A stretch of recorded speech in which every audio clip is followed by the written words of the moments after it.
Pakai headset. Jelas. Jelas, Pak, jelas.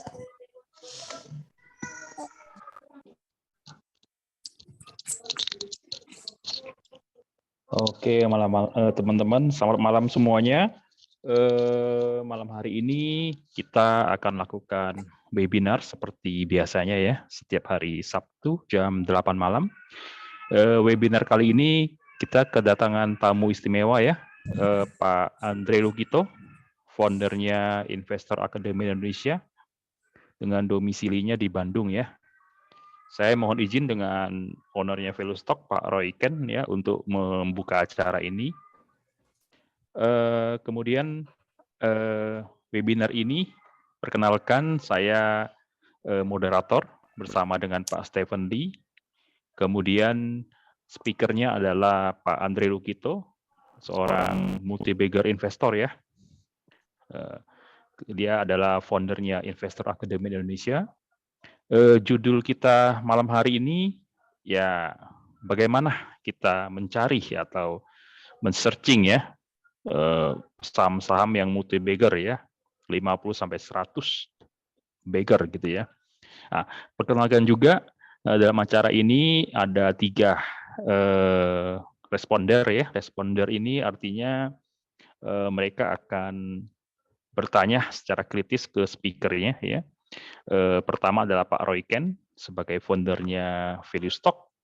Kemudian yang kedua adalah Pak Irsan, beliau adalah seorang value investor. Dan yang ketiga adalah Pak Kevin ya. Pak Kevin ini adalah co-foundernya Cuan kalau nggak salah, suatu aplikasi ya di Play Store ya, teman-teman bisa download ya, bisa di situ banyak insight yang bagus-bagus ya. Nah, kemudian malam ini juga saya lihat di peserta ya, itu ada Pak Fadilon ya, saya kenal nih ya. Kemudian Pak Ahmad ya dari Invest Story ID ya. Jadi ada beberapa orang-orang hebat nih ya di acara malam hari ini ya. Baiklah, acara ini kita selama 1,5 jam, di mana nanti ada presentasi dari Pak Andre Lukito, ya sekira-kira 40 menit sampai 50 menit ya. Habis itu kita Q&A ya. Teman-teman silakan bertanya apapun ya seputar investasi saham ya. Nanti kita belajar bareng di sini. Ya, saya usahakan bisa tiap minggu kita belajar bareng ya. Jadi kita free webinar ya. Ya, tidak ada maksud apa-apa, cuman kita kasih pelajaran ya, edukasi gitu ya.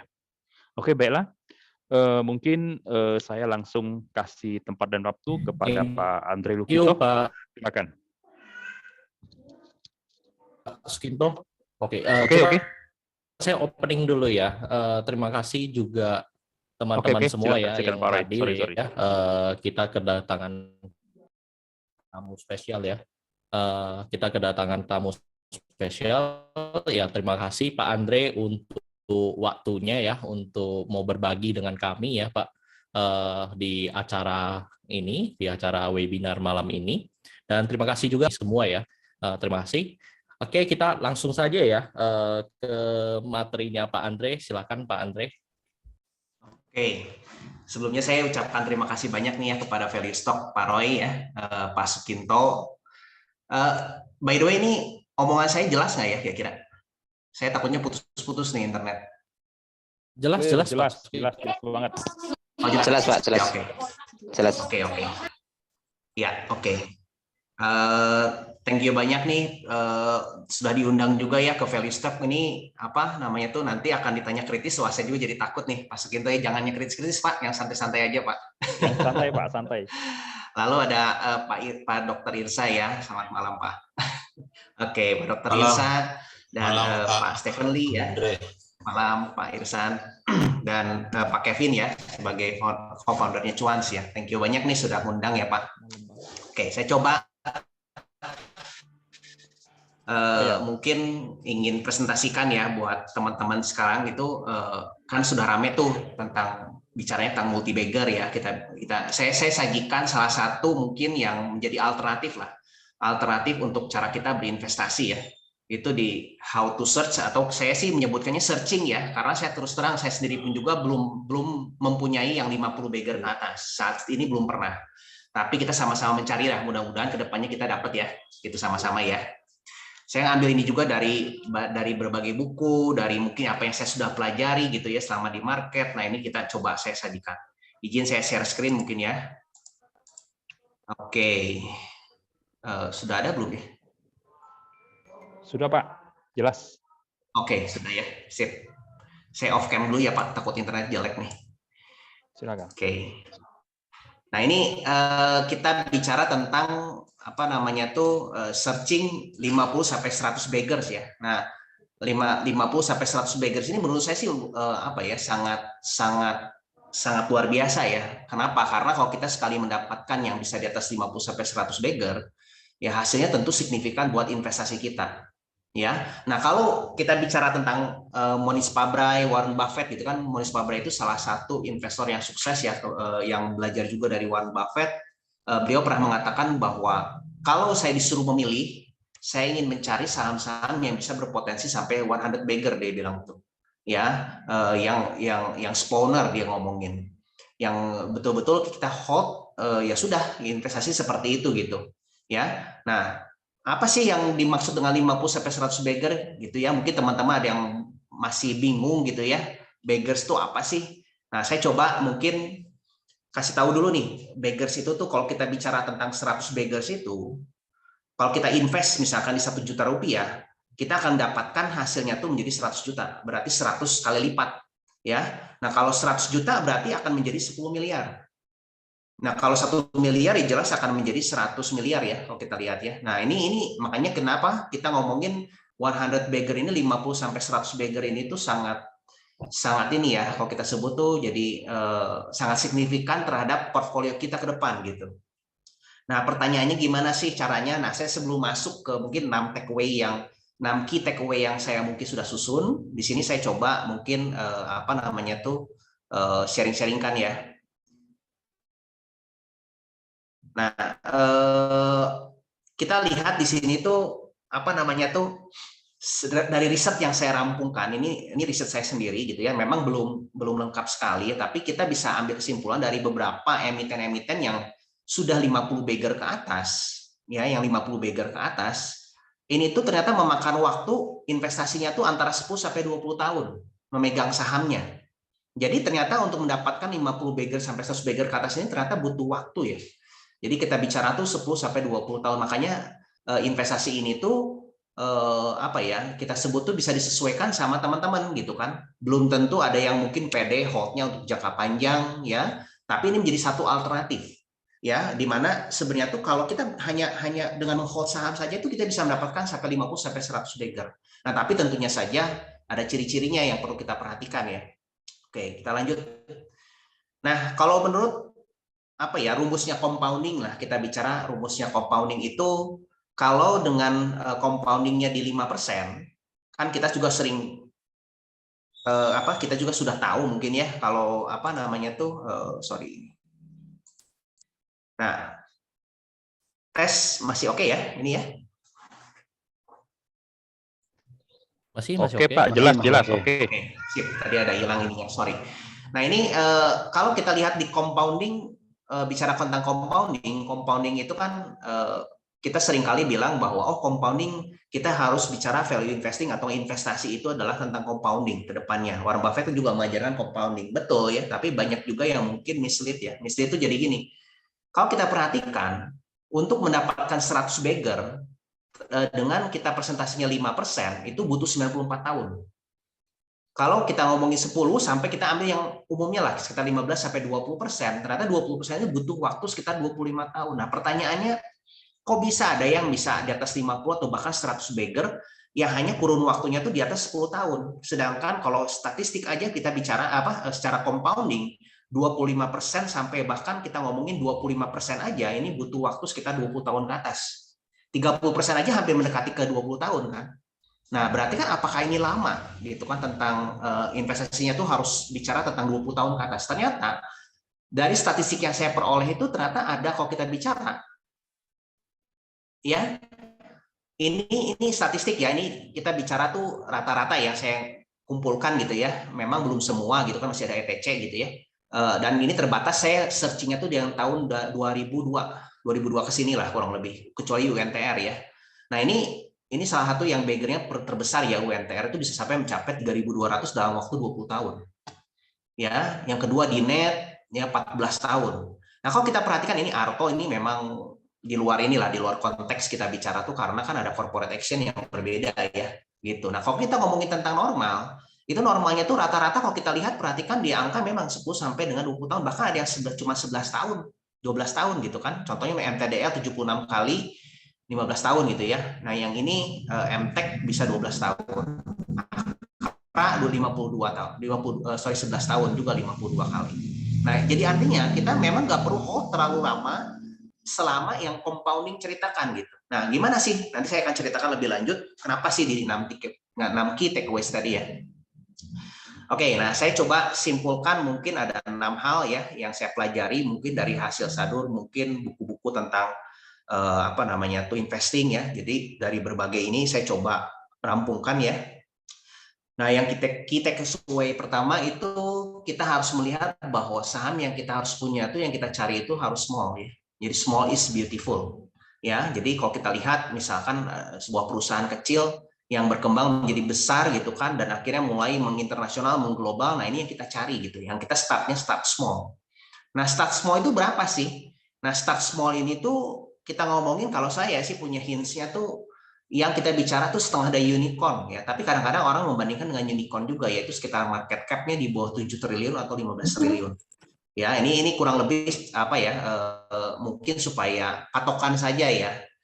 Karena dulu seperti contohnya seperti UNTR gitu ya, Mayora ataupun yang lain-lainnya itu yang tadi saya sebutkan tadi, itu memang market cap dulunya tuh sangat kecil gitu. Jadi kita harus mencari ternyata perusahaan-perusahaan yang kecil gitu ya, perusahaan-perusahaan yang belum jadi big gitu saat ini. Nah, yang kedua, kita harus memperhatikan tentang triple engine multiplier. Nah, ini mungkin yang banyak mungkin nggak tahu juga ya. Ini saya nggak bisa jelaskan lebih panjang karena ini memang penjelasannya tuh di pelatihan tuh 2 hari ya, kalau kita ngomongin ya, harus memahami dulu gitu kan. Tapi saya ingin jelaskan sedikit lah supaya teman-teman bisa memahami apa yang dimaksud dengan multiplier gitu. Jadi ada 3 engine ya. Engine pertama tuh di high growth multiply basic. Nah, yang basic ini yang harus saya ceritakan lebih agak panjang. Engine 2 ya, dan yang ketiganya itu tentang increasing in multiples ya. Jadi yang saya ingin coba ceritakan tuh yang di engine ketiga ya, Bapak Ibu sekalian, ini bahwa dalam mencapai 50 sampai 100 bagger ini tuh kita harus memperhatikan satu itu adalah faktor multiply ini ya. Oke. Saya ingin contohkan satu emiten di sini tuh kita ada namanya tuh PT Mayora Indah Tbk ya. Itu dia tuh bisa mencapai kalau nggak salah tuh hampir 100 hampir kurang lebih 195 bagger ya dalam waktu kurang lebih 13 tahun kalau kita ngomongin ya. Nah, itu gimana sih cara supaya tuh bisa gitu ya si PT Mayora ini mencapai segitu. Nah, kalau kita lihat dari statistik dari 2008 ya, kalau kita bicara NPM-nya tuh itu 2 jutaan rupiah ya. Ini berarti sekitar 202 miliar ya. NPM itu net profit margin, artinya tuh laba bersih yang dihasilkan PT Mayora ini tuh tahun 2008 tuh 200 miliar lebih, 202 miliar. Growth menjadi 383, 500 miliar sampai ya di tahun 2020 ini sempat kita mencapai dia di 2 triliun ya, berarti 2 triliun 61 miliar secara laba bersih loh, laba bersih perusahaan gitu kan. Nah, kalau kita berhitung dari NPM dari 200 miliar ini menjadi 2 triliun ya di tahun 2020 ini CAGR-nya sekitar 21%. Ya, kalau kita hitung CAGR lah kurang lebih gitu ya. Itu 21%. Berarti kan kalau kita lihat dari statistik kan itu butuh waktu berapa lama tadi? Butuh waktu sekitar hampir 30 tahunan ya, 25 tahun ke atas kalau nggak salah tuh. Tapi kenapa kok Mayora bisa mencapai hal ini tuh lebih cepat gitu ya? Nah, ini kalau kita hitung secara growth NPM-nya, growth dari 200 miliar ini ke 2.061 miliar ini itu 10 kali. Ya hanya 10 kali growth-nya loh. ya, growth 10 kali, tapi kok dia bisa 100 bagger gitu, bisa 100 bagger. Nah, ternyata PE di tahun 2008 ini tuh PE-nya 3 kali si Mayora ini. Ini yang dihargai di market itu semakin expand menjadi 30 kali. Ini yang menyebabkan compounding di sini tuh bukan cuma hanya bicara tentang NPM, tapi kita bicara juga tentang PE ratio. Sehingga growth-nya PE-nya tadi kita ngomongin 10 kali ya, kan 3 ke 30 itu berarti 10 kali. Kalau kita hitung 10 kali kali 10 kali ini, growth price-nya bisa sampai 100x kalau kita lihat. Nah, ini dari studi yang saya pelajari ya, dan semua rata-rata seperti ini gitu. Jadi memang sangat signifikan sekali kita mencari perusahaan-perusahaan yang masih small, ya, dengan market cap di bawah 7T, bahkan mungkin kalau boleh sih ya 14 TO juga oke lah gitu kan. Kalau saya sih lebih senang yang mencari di bawah 7 triliun ya, yang punya growth driver ke depan baik, dan kalau kita lihat kan ya dengan PE ratio yang kita beli harga dengan cukup murah. Nah, ini jadi kunci salah satu kita mendapatkan 100 bagger ke depan lebih cepat gitu. Oke. Nah, itu saya nggak akan bicarakan lagi tentang multiply yang lain ya. Saya akan masuk ke key takeaways yang ketiga, yaitu tentang growing economic modes. Nah, jelas kalau kita melihat bahwa untuk mendapatkan perusahaan-perusahaan jadi 100 bagger ini dibutuhkan waktu ya. Nah, dibutuhkan waktu ini kurang lebih sekitar 10 tahunan, berarti kan 10 tahun sampai 20 tahun ya, rata-rata sih 10 sampai 20 tahun itu sebenarnya tuh di 15 tahun ke bawah. Nah, gimana sih kalau kita ngomongin cara mendapatkan 100 bagger ini tuh perusahaan-perusahaan seperti apa? Nah, satu cirinya tuh harus punya economic mode ya. Kalau kita sebutkan tuh economic mode itu tuh ada 6 macam ya, yang nggak akan saya mungkin ceritakan ya malam ini karena kan cukup panjang ya ini ceritanya gitu ya. Nah, ini kita harus bicara tentang barrier to entry perusahaannya sampai economic mode-nya itu benar-benar kuat. Ibaratnya kastilnya ada kita punya kastil diserang sama musuh gitu kan kalau kita lihat. Semakin lebar parit, bentengnya semakin kuat gitu kan, semakin tidak mudah ditembus gitu.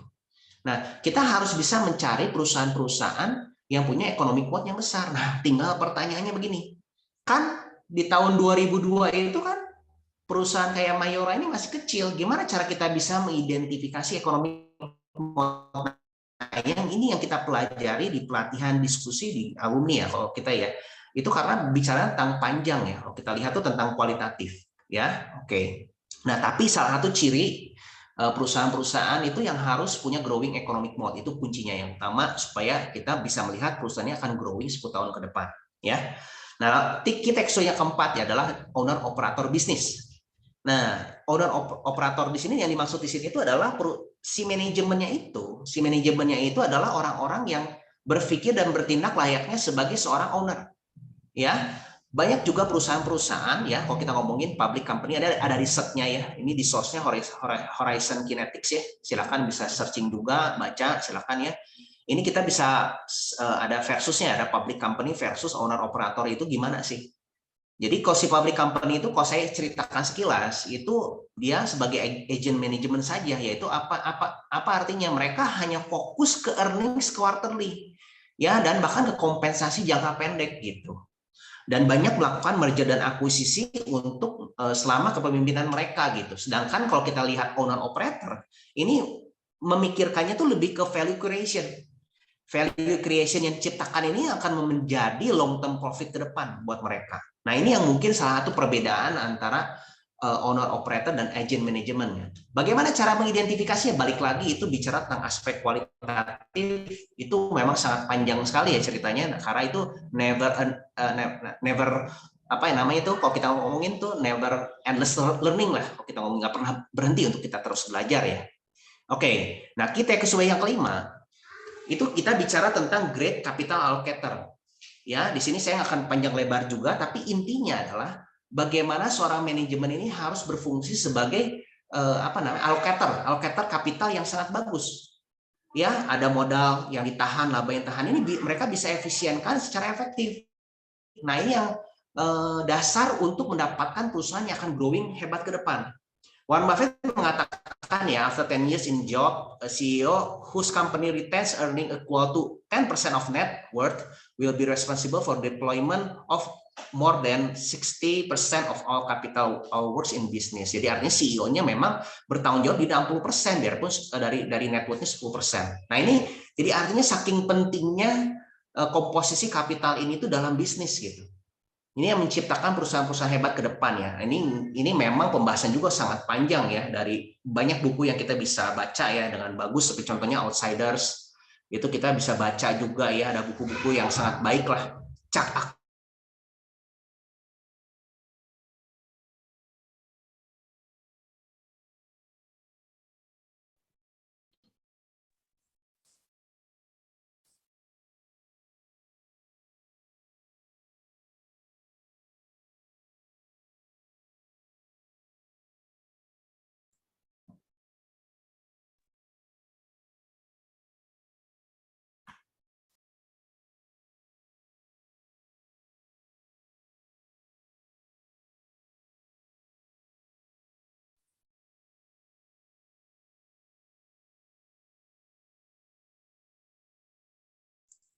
Oke, sorry nih ya, keputus ya, Bapak-Bapak ya. Izin saya lanjut ya, ini internetnya kurang bagus. Ya, oke. Nah, ini kita bicara Chuck Akre contohnya ya, kita ngomongin bahwa critical ingredient in successful investing idea, once you have identified identify outstanding business, itu ternyata reinvestment. Single most critical. Jadi salah satu yang mungkin Chuck Akre, Warren Buffett itu perhatikan kan capital allocator. Nah ini yang penting justru. Ya, nah ini akan saya bahas lebih panjang karena kan ini ngomongin tentang kualitatif gitu kan, persepsi, dan kita harus menyelami mungkin isi kepala dari manajemen sendiri gitu. Ya. Nah lalu yang keenam nih, keenam ini jelas ya, dengan teknik apapun juga kalau kita ngomongin passion justru yang paling penting gitu. Passion di sini tuh sabar ya. Saya ambil contoh nih Metrodata nih. Metrodata aja dari harganya dulu 10 perak gitu kan, kalau kita ngomongin tahun berapa ya, kurang lebih tahun 2022-an ya, kurang lebih ya. Ini saya nggak cantumkan tahunnya ya. Nah ini mencapai 765 perak ini tuh berarti kan 76 bagger tuh. 76 bagger ini dibutuhkan ternyata ada banyak tantangan-tantangan roller coaster gitu kan, dari harga tertinggi contohnya ini minusnya sampai 70% loh. Nah pertanyaannya, kita tahan nggak nih? Bisa tahan nggak dibeli dari 10 perak begitu minus 70%? Lalu ada juga goncangan-goncangan juga turun sampai 36%, 20%, bahkan yang pada 40% yang waktu Covid kemarin ya. Yang terakhir juga ini kan ada goncangan lagi. Nah pertanyaannya, Bapak-bapak, Ibu sekalian di sini siap nggak gitu kan melihat ada goncangan sedemikian besar ini tuh membuat kita ini jadi menciut gitu kan, apakah benar nih perusahaan yang saya pegang ini bisa 100 bagger gitu. Nah itu tantangannya justru. Karena passion ini sangat penting gitu ya. Oke, nah jadi ada quotes ya dari George F. Baker yang saya sangat senang gitu ya di sini. To make money in stocks, you must have the vision to see them. Jadi vision ini kita harus bisa melihat apakah perusahaan ini akan menjadi great opportunity ya, jadi outstanding business ya untuk jangka panjang. Courage to buy them, ya kita punya keberanian untuk membeli dalam jumlah yang sangat besar. Patient to hold them, ya patient ini menjadi satu yang paling penting karena patient is the rarest of the three. Jadi yang paling penting justru yang paling jarang atau kita sebut tuh paling sulit lah ya dari antara semua ini gitu. Oke, ya mungkin itu saja presentasi dari saya ya. Kita bisa diskusi lebih lanjut. Kalau Bapak Ibu sekalian pengen belajar sama-sama, saya sih ada di Telegram IAI Bandung, Instagram saya di Investor Academy IDN sama andre.lkt. YouTube-nya ada Investor Academy Indonesia, dan multibagger.id kita ada website ya. Untuk pelatihan komunitas bisa menghubungi Pak Asep. Dan kita masuk ke sesi tanya jawab ya. Happy hunting nih 50 sampai 100 baggers. Ya mungkin sampai di sini dulu kali ya, mungkin Pak Suginto. Oke, terima kasih banyak nih Pak Andre nih. Ya, luar biasa ya presentasinya ya. Ini membuka wawasan kita semua ya untuk mencapai multi-bagger ya. Oke. Baiklah, mungkin saya buka Q&A dengan responder dulu ya, Pak Royken. Silakan Pak Royken dulu. Oke, thank you Pak Andre untuk ini ya materinya juga Pak, dan juga terima kasih juga teman-teman audiens ya yang datang ya hari ini, cukup banyak ya, 200-an lebih Pak Suginto untuk yang hadir di malam ini. Oke, Ya, luar biasa nih, mau tembus 300 nih. Oke, mungkin saya bertanya duluan, Pak Andre kan tadi dengan 6 poin ya tadi ya, yang benar-benar mungkin saya tanya yang ke-6, Pak. Yang ke-6 itu kan yang memang yang tadi paling susah ya, itu tentang kesabaran. Nah, Pak Andre pernah nggak sih punya pengalaman hold satu saham yang sebenarnya udah pernah naik tinggi, habis itu turun lagi, tapi dengan kesabarannya Pak Andre bisa dapat bagger yang cukup memuaskan lah, Pak.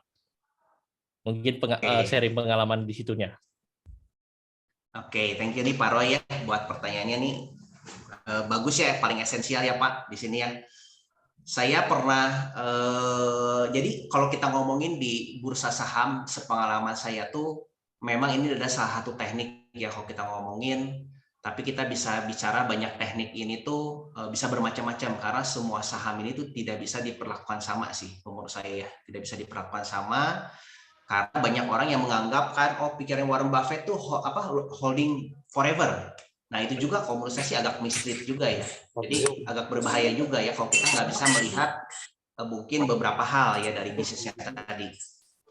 Nah, pengalaman saya sendiri pribadi itu saya tuh ada di salah satunya itu ada di BRIS ya, BRI Syariah. Itu tepatnya sih tahun 2019 akhir tuh saya beli ya. 2019 akhir beli, kalau nggak salah tuh saya tuh masih harganya tuh 300-300an lebih lah, kurang lebih ya modal saya tuh. Saya maksud dengan nilai yang signifikan, kena COVID deh tahun 2020 gitu ya, 2020 kena COVID itu turun hampir 50% tuh. Berarti sekitar 150 bahkan kurang dari 150 ya, 120-an lebih lah kalau kita ngomongin. Nah, apakah saya cut loss? Saya nggak cut loss gitu karena saya saking pedenya dengan BRIS waktu itu gitu ya. Jadi saya nambah terus justru average down. Waktu itu rata-rata saya di 200-an, mungkin 250-an perak lah kalau kita ngomongin. Dan akhirnya tahun 2020 kan dia bisa mencapai kalau nggak salah tuh hampir berapa ya, 3.000-an, 4.000-an ya kalau nggak salah itu kurang lebih sekali itu. Saya sih nggak sampai paling puncak ya jualnya ya, tapi udah beberapa bagger lah saya dapat dari BRI Syariah dalam waktu kurang lebih satu tahun ya kalau kita ngomongin. Nah itu pengalaman sih Pak, pengalaman pribadi. Ada juga yang terakhir ini yang baru nih masih dipegang sampai saat ini, saya punya emiten MAPA ya. MAPA ini kan saya beli dari 1.700-an kurang lebih. 1.700-an tuh kapan ya? Tepatnya 2021 gitu ya. Kalau nggak salah tuh 2021 saya udah beli. Itu udah sempat bagger 3.400, bagger senang turun lagi tuh sampai ke 2.000-an sekian gitu kan. Sekarang udah mulai naik lagi tuh ke 3.000 ya. Ya saya sih masih hold dan saya masih melihat ini masih oke gitu kan ya, kurang lebih seperti itu.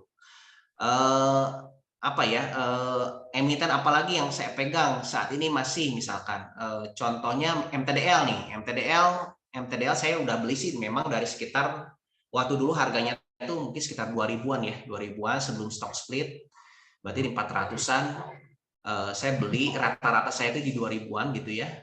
Naik kan sampai ke 800 tuh setelah stok split sekarang turun udah ke 600 sekian, berarti hampir turun berapa persen tuh, 40% ada kali ya dari tertingginya kan. Nah saya masih hold sampai detik ini Pak gitu. Itu satu contoh yang mungkin saya lakukan sih Pak Roy. Mudah-mudahan menjawab ya Pak. Oke, jadi teman-teman juga jadinya jadi value investor juga gak gampang Pak, ya kan, kena turun 40% kalau bukan turun 40% ya bisa turun 100% tuh kalau misalnya holdnya memang di bawah banget, ya kan Pak. Cara dari harga tertinggi turun sampai misalnya dari 800 turun ke 400 misalnya, itu kan cuma 50%. Tapi kalau kita hold yang di 200 kita udah hilang 200% Pak. Ya kan? Jadi itu pengalaman dari Pak Andre ya. Thank you Pak untuk pertanyaannya. Sama-sama Pak Roy.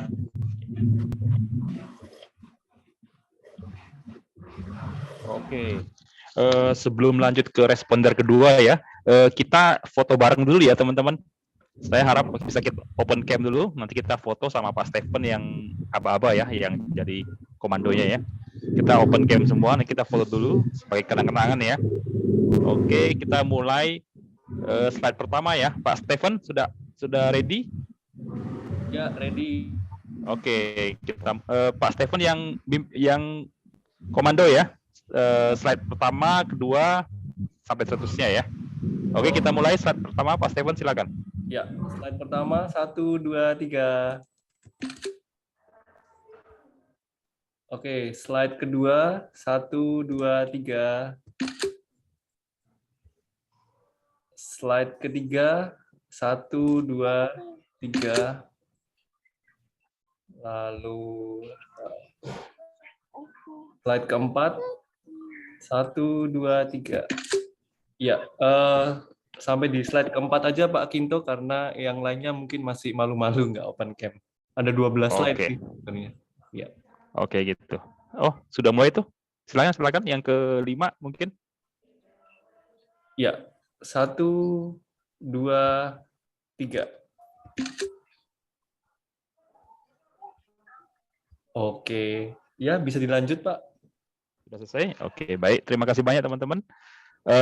Next kita ke responder kedua, ya, ke Pak Irzan ya. Silakan Pak Irzan. Oke, selamat malam Pak Andre. Pak, jadi ini saya ini baru ya di saham, sebenarnya baru setahun lebih lah, setahun berapa bulan. Nah, jadi masalah yang sampai saat ini ya saya belum bisa terlalu menganalisa itu justru kualitatif Pak ya. Kualitatif dalam artian gini. Kalau tadi kan memang untuk multi-bagger ini kita nyari yang market cap rendah lah ya, yang kecil lah ya. Jadi dia memang kemungkinan untuk ekspansi dan kemungkinan untuk growth-nya masih besar gitu, potensinya masih besar. Nah, tapi yang jadi masalah adalah kalau misalnya suatu perusahaan yang baru nih, gimana kita bisa yakin gitu bahwa ini perusahaan nih GCG-nya bagus gitu misalnya, atau memang dia istilahnya wah ini kemungkinan besar nih konsisten growth-nya. Nah itu saya susah di situ sebenarnya. Mungkin banyak juga yang terutama yang baru ya, yang baru masuk ke saham itu pasti kalau misalnya masuk ke saham-saham yang baru gitu, yang belum blue chip atau yang tidak terlalu terkenal gitu, pasti adalah hambatannya ini bagus nggak sih GCG-nya gitu. Dan kalau misalnya kuantitatif sih gampang ya sekarang dengan aplikasi yang begitu banyak kan, kita tinggal lihat aja semuanya kan udah ada di situ. Nah tapi yang kualitatif ini biasanya gimana nih Pak? Soalnya kan mungkin yang poin ke-6 tadi sabar itu kan modalnya adalah yakin sebenarnya ya. Sabar mungkin bisa kalau kita yakin. Kalau kita nggak yakin ya gimana, turun 20% aja itu dia di mana-mana ya, di grup mana-mana pasti nanya, ini masih bagus nggak, ini masih bagus nggak, pasti seperti itulah, turun baru 10-20% juga udah seperti itu gitu. Nah, gimana nih kita cara menilai ini perusahaan GCG-nya bagus gitu ya, dan kalaupun dia lagi turun ini sifatnya sementara gitu ya, dan dia kemungkinan besar ya akan bisa rebound gitu ya, akan bisa menyelesaikan lah masalahnya gitu ya, misalnya suatu perusahaan lagi turun. Nah, mungkin itu Pak. Tips and triknya apa nih? Kita lihatnya kemana nih gitu.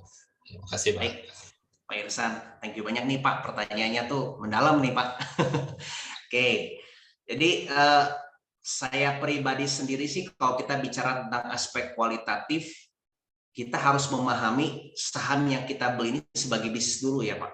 Jadi jangan sampai kita melihat hanya saham ini tuh hanya sebagai sarana investasi aja, atau enggak mungkin hanya mungkin ticker aja atau apapun lah, tapi kita harus memandang itu dari segi bisnis gitu.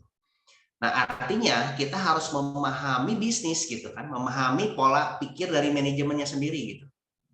Nah salah satu kan yang disebutkan bahwa yang menjadi ciri-ciri dari multi-bagger ke depan yaitu adalah owner operator gitu ya. Owner operator ini bukan berarti pemilik langsung yang masih in charge ya, tapi dia punya kapasitas sebagai, ibaratnya gini, biarpun dia ngomongin bukan orang sebagai yang memilikinya, sebagai punya saham, pemegang saham atau sebagai pengendali gitu ya, tapi mungkin yang ditunjuk atau dipekerjakan, tapi mereka punya spirit sebagai owner gitu. Nah ini yang mungkin kita harus perhatikan yang pertama ya Pak, karena dengan kapasitasnya sebagai owner, dia akan melihat short term yang fluktuasi ini tuh hanya sementara gitu. Sedangkan kita bicaranya itu adalah permainannya itu permainan long term. Nah, gimana cara kita ngelihatnya? tentunya banyak hal ya kita harus perhatikan ya. Salah satunya tuh kita lihat bagaimana mereka menjalankan operasionalnya, bagaimana mereka melaksanakan mungkin langkah-langkah yang mereka lakukan. Apakah mereka melakukan langkah-langkah yang lebih ke jangka pendek atau jangka panjang, corporate action yang jangka pendek atau jangka panjang. Banyak juga, saya sebenarnya ada jelaskan juga ya, mungkin lebih detail tuh di pelatihan, yaitu memang 2 hari banget itu bicara tentang kualitatif semua tuh, dari mulai GCG, dari mulai capital allocation, bagaimana ciri-cirinya, itu memang lebih detail. Satu contohnya yang kita bisa ambil adalah, misalkan si manajemen ini, contohnya kecil lah, kita ngomongin, ada kebijakan-kebijakan akuisisi yang sebutnya ini untuk jangka panjang atau jangka pendek. Apakah diversification, apakah ini menjadi kalau kita ngomongin hanya untuk dia kemenangan sesaat gitu, atau dia memang untuk view ini jangka panjang gitu. Contoh MTDL ya, MTDL ini kan mulai masuk ke namanya itu startup company. Startup company dia tuh menjadi ibaratnya tuh pengen menjadi pusat dari semua perusahaan-perusahaan, pusat integrasi lah dari semua digital company di Indonesia gitu kita sebutnya. Jadi kalau bahkan si presiden direkturnya ngomong bahwa kalau ada di sana ada perusahaan digital, apapun Metrodata harus kontribusi gitu kan, baik itu dari perangkat kerasnya ataupun softwarenya. Nah, by the way, Metrodata ini kan sebagai perusahaan yang menjual perangkat alat komputer, internet yang berhubungan dengan teknologi, dan juga masuk ke dalam consulting, ya, consulting manajemen bisnis ya, dari mulai IT-nya. Dia punya sekitar 8 pilar yang betul-betul luar biasa kalau saya sebutnya ya. Mulai masuk ke cloud data center, data centernya juga kita ngomongin tuh kerjasama dengan security-nya, kita bicara tentang konsultasi manajemennya, kita bagaimana tentang proteksi dari dari serangan cyber dan lain-lainnya, sampai ke big data ya, analisis big data itu kemarin terakhir tuh udah kerjasama tuh sama perusahaan Taiwan ya kalau kita ngomongin. Nah, kita bisa menyelami dengan langkah-langkah yang dilakukan perusahaan ini tuh untuk apa nih? Apa jangka panjang atau jangka pendek? Itu yang pertama gitu ya. Atau mungkin kita ngomongin tuh hanya ingin gain sesaat. Satu cirinya adalah dari core kompetensi dia. Manajemen ini punya core kompetensi apa? Apakah dia punya skill untuk masuk ke ranah-ranah bisnis yang bukan di ranah bisnisnya dia? Satu contoh, kita bicarakan misalkan Metrodata nih, Pak Susantonya kan ngomongin bahwa saya akan masuk ke startup. Bahkan kita ngomongin ke sayur box gitu kan. Dia punya kapabilitas nggak? Ternyata yang dia incar tuh bukan itunya gitu. Sehingga saya melihat ini menjadi satu hal yang positif.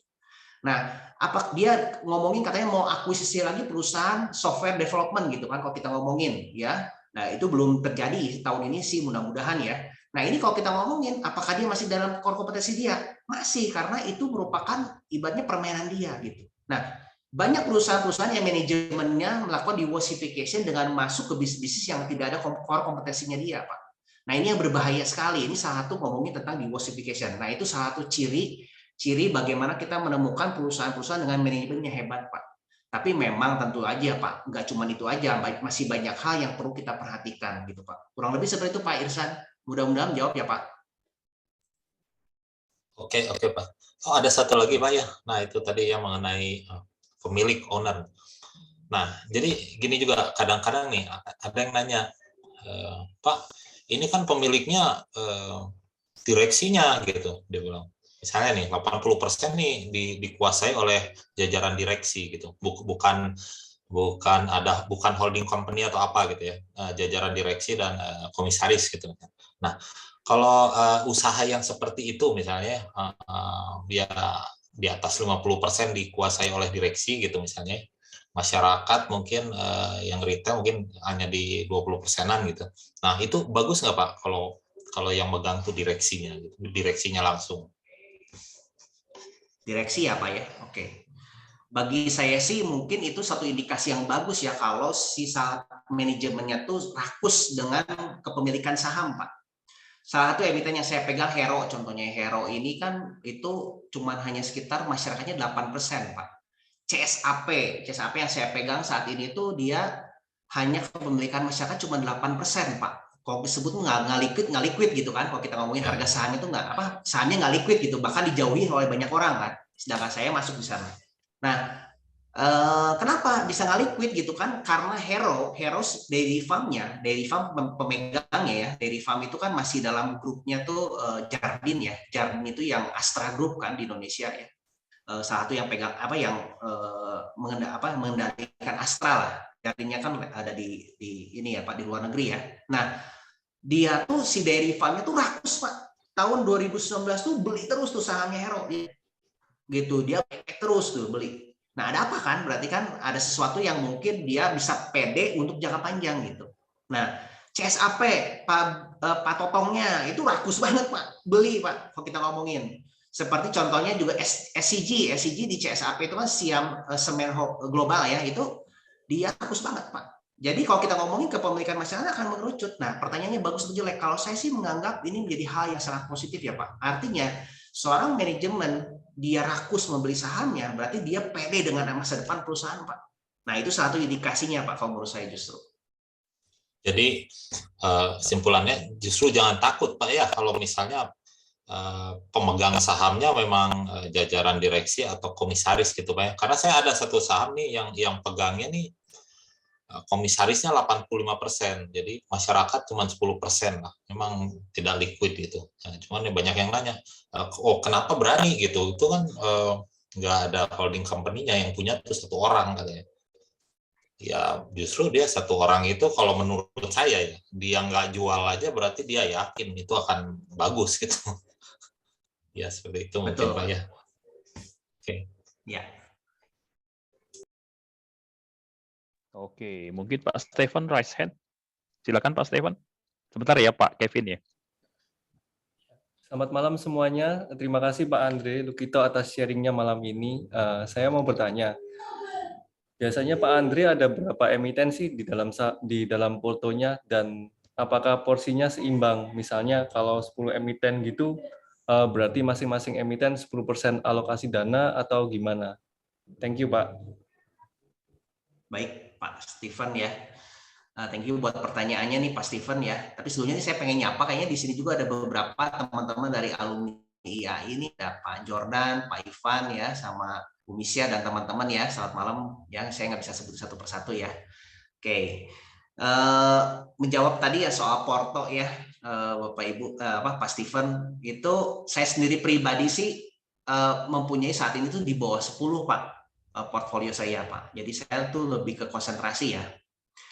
Nah, kalau masalah komposisinya, saya serahkan lagi sebenarnya tuh ke masing-masing ya. Kalau pribadi saya sih, saya punya 3 emiten yang 3 sampai 4 emiten yang sekitar 80% portfolio saya Pak. Jadi artinya komposisinya tuh yang jauh lebih besar dibanding mungkin emiten-emiten yang lain gitu Pak. Gitu. Nah, jadi balik lagi sih, kenapa saya memposisikan seperti itu? Karena kan balik lagi ya, faith-nya saya sendiri ataupun strateginya saya sendiri pun, saya nggak semua emiten ini tuh untuk ke fast grow semua yang kita ngomongin, saya expect akan menjadi 100 bagger Pak. Tapi saya kombinasikan dengan cyclical, ya saya kombinasikan mungkin dengan saat ini dengan cyclical gitu Pak ya. Tapi dulu pernah dengan asset play, tapi saya jarang sih. Tapi saya bermain di cyclical, turnaround dan fast grower. Nah ini juga kalau kita ngomongin memang nggak semua saham kita bisa perlakukan sama gitu Pak. Nah makanya kalau Warren Buffett bilang tuh ibaratnya tuh, bukan Warren Buffett, Monish Pabrai bilang bahwa Warren Buffett itu sama seperti Swiss knife itu ya, pisaunya yang Swiss. Dia tuh bisa saham apa katanya keluarinnya senjata apa, saham apa keluarin senjata apa. Nah itu bisa berbeda-beda Pak. Jadi kalau saya sendiri pribadi, saya masih ada komposisi seperti itu yang kombinasikan dengan cyclical, sehingga di saat lagi tertentu nanti mungkin saya bisa jual, take profit, atau mungkin saya pindahkan gitu Pak. Gitu Pak Stephen. Makasih Pak. Sama-sama Pak. Oke, saya lanjut ke responder saya yang ketiga ya, Pak Kevin Hendranata ya. Silakan Pak Kevin. Ini suara saya kedengaran nggak Pak Sukinto? Jelas banget, clear. Okay, thank you. Pak Andre, saya ada beberapa pertanyaan ya sebelumnya. Thank you Pak, udah sharing tadi. Yang pertama adalah saya mau bicara tentang MTDL Pak. Tadi kan Pak Andre cerita bahwa Pak Andre sekarang punya harga di 400-an gitu, dan tadi sempat jadi contoh dari harga 10 naik ke 70 balik lagi, kalau sempat saya lihat chart tadi sampai ke 70 gitu ya Pak ya. Nah, back again Pak. Sebenarnya kan mekanisme pasar itu harga naik atau harga turun itu kan nggak bisa ditentukan sama kita, ataupun nggak bisa hanya ditentukan dari sisi fundamental ya Pak, karena di sana ada trader, ada scalper, dan yang lain-lain gitu ya Pak ya. Nah, andai kata nih sekarang MTDL berada di harga, Pak Andre tadi punya di harga 400-an gitu ya, karena mekanisme pasar dan yang lain, entah pasar crash atau apa gitu kan, dengan analisa top down gitu ya, harga MTDL itu mencapai titik terendahnya kembali gitu, let's say di angka 100 atau 150 gitu. Nah, apa yang akan Pak Andre lakukan di situ? Kemudian bagaimana conviction Pak Andre terhadap perusahaan itu sendiri gitu Pak? Mungkin bisa dijawab itu dulu Pak. Baik Pak. Thank you nih pertanyaannya Pak, kritis banget nih Pak. Oke. Nah, kalau saya sendiri pribadi, karena saya punya conviction yang luar biasa pada MTDL, itu merupakan salah satu porto terbesar saya juga ya Pak saat ini Pak. Jadi kalau misalkan balik ke 100-200, wah Pak, puji Tuhan Pak, kalau bisa saya masukin tambah lagi Pak. Emiten-emiten yang saya kurang pede, saya masukin ke sana semua Pak, kalau saya Pak. Ya, tapi balik lagi itu 100-200 perak kan berarti wah blessing in disguise Pak. Jadi betul-betul jadi berkah gitu Pak. Sama seperti bis yang saya yakin banget turun 50%, wah udah masukin uang terus Pak. Yang lain yang nggak yakin jualin masukin sana terus. Nah, itu yang saya lakukan sih Pak. Tapi balik lagi jangan tiru saya di MTDL-nya, tapi jangan percaya sama saya kali lagi Pak ya di market ya, saya juga mau jadi akhirnya tuh jadi pom-pom MTDL nih. Bukan seperti itu, tapi teman-teman harus punya conviction sehingga dalam memegang saham itu pede gitu. Jadi akhirnya nggak terlalu sibuk urusan misalkan market harga turun pusing, atau nggak bisikan sana jelek, kita udah punya convictionnya gitu Pak. Kurang lebih Pak Kevin. Nah Pak, masih melanjutkan yang tadi Pak. Apakah dari sisi Pak Andre sendiri sebenarnya tidak memandang bahwa penurunan harga MTDL yang signifikan saat ini sekitar di angka 680-an something, itu menjadi satu istilahnya apa ya Pak? Satu pertanda gitu. Ada apa sebenarnya dengan perusahaan ini gitu? Atau gimana Pak? Karena kan ya tadi harganya kan turunnya signifikan nih, bukan nggak main-main gitu turunnya gitu Pak. Oke. Dari 800 ke 650-an saat ini ya Pak, berarti sekitar ya 30% ada ya berarti ya, 30%-an ya kurang lebih. Nah, saya nggak tahu ini akan turun lagi atau enggak. Saya juga nggak bisa ahli teknikal Pak, saya nggak bisa memahami ya. Teman-teman banyak juga yang mungkin yang jago teknikal dan bisa cuan juga, itu juga sah-sah saja ya, banyak cara di market ya. Tapi ke cara yang saya bisa pahami Pak, di 800 itu memang euforia Pak kemarin Pak. MTDL tuh euforia, dia mau stock split ya, harga wajarnya menurut saya di PI-nya juga udah ke harga wajar Pak, bukan sedikit lebih mahal tapi ke wajar gitu ya, dengan performance dia di masa yang kemarin Pak. Nah tapi ini berbeda cerita untuk yang kedepannya kan, kalau kita ngomongin ya. Nah justru penurunan ini kalau menurut saya semakin turun artinya tuh semakin menarik nih Pak kalau kita sebut untuk MTDL. Nah tapi balik lagi ya, kalau menurut saya sih nggak permasalahkan harganya Pak. Tapi yang saya permasalahkan itu adalah fundamentalnya. Fundamentalnya intact nggak dengan apa yang saya pikirkan gitu Pak. Kalau fundamentalnya nggak intact ya saya mending keluar Pak. Ternyata dia melakukan diversification atau hal-hal yang saya mungkin pertanyakan Pak. Saya akan keluar Pak. Kalau misalkan seperti itu atau enggak tidak sesuai dengan apa yang saya pikirkan, saya akan keluar Pak.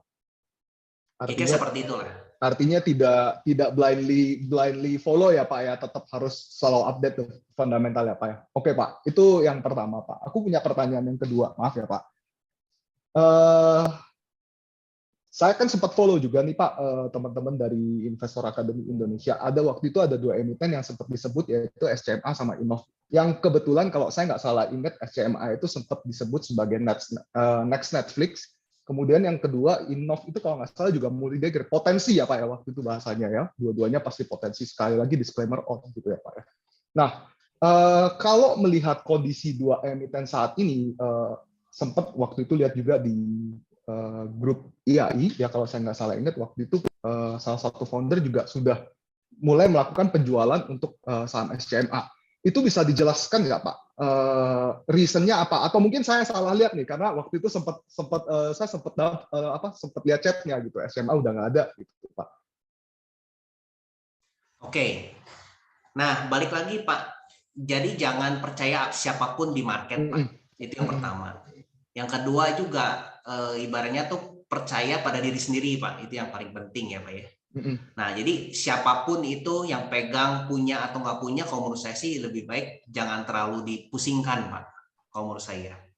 Kadang-kadang banyak orang yang pengennya tuh kan memusingkan hal itu. Kalau saya sih lebih baik kita mungkin jangan terlalu pusing Pak terhadap itu. Lebih baik kita fokus kepada perusahaannya Pak. Nah, pertanyaannya apakah SMA ini jelek Pak?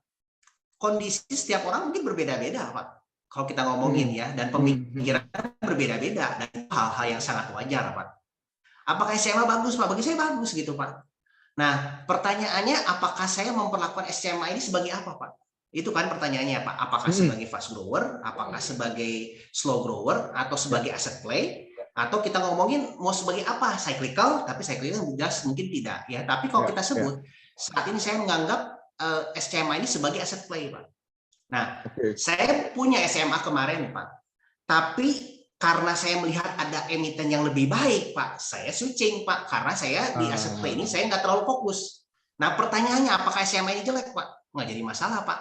Bukan masalah jelek atau tidaknya, tapi saya melihat ada peluang lain yang mungkin lebih baik, ada fast grower, Pak. Nah, jadi balik lagi nih, Pak. Jangan percaya siapapun di market, percaya pada diri sendiri. Kadang-kadang kita juga kan melakukan diversifikasi portfolio kan tergantung kita, Pak. Nah, kalau saya sih punya conviction, asset play ini tuh sebagai pengaman saya, Pak. Pengaman di saat nanti market turun dapatkan keuntungan dapetin kayak momen tuh kayak bris 50%. Mungkin yang ini saya jual, Pak, saya pindahin gitu, Pak. Nah, itulah aset manajemen portfolio, Pak, yang ibaratnya tuh tidak bisa kita ngomongin bahwa itu pasti salah, pasti seperti itu. Nah, itu yang kira-kira yang saya bisa jawab, Pak, kurang lebih ya. Kalau Innov sih saya nggak punya, Pak, dari awal sampai akhir juga saya nggak pernah beli gitu, Pak. Tapi kalau misalkan ada yang beli ya, monggo ya, kalau kita sebutkan ya, misalkan kalau di IA itu ada misalkan Pak Donald atau ini beli karena mungkin Pak Donald punya conviction ya, silakan gitu kan. Kalau saya sendiri pribadi saya tetap stick to the rule. Bagi saya Innov ada sesuatu hal yang saya masih nggak pede Pak. Jadi saya sih nggak beli Pak. Gitu kurang lebih Pak Kevin. Oke Pak, last question. Tadi bicara tentang portfolio management Pak. Dengan adanya switching antar emiten, apakah menurut Bapak ini menjadi suatu halangan untuk bisa mendapatkan multi bagger tadi Pak, yang kan tadi kita bicara 50 to 100 kan. Kalau memang sebenarnya kita punya conviction, misalnya tadi ada asset play dan yang lain, kenapa harus lakukan switching portfolio, sedangkan kita tahu dari awal bahwa oh ini memang potensi nih sebenarnya 50 to 100 bagger gitu sih Pak. Thank you Pak, itu pertanyaan terakhir saya. Thank you ya Pak. Baik Pak Kevin. Balik lagi Pak, kita ngomongin sama layaknya ibaratnya pemain bola Pak. Kita mau jadikan apa nih pemainnya Pak? Apakah penyerang semua Pak? Nah kan nggak mungkin Pak kita jadikan semua penyerang Pak.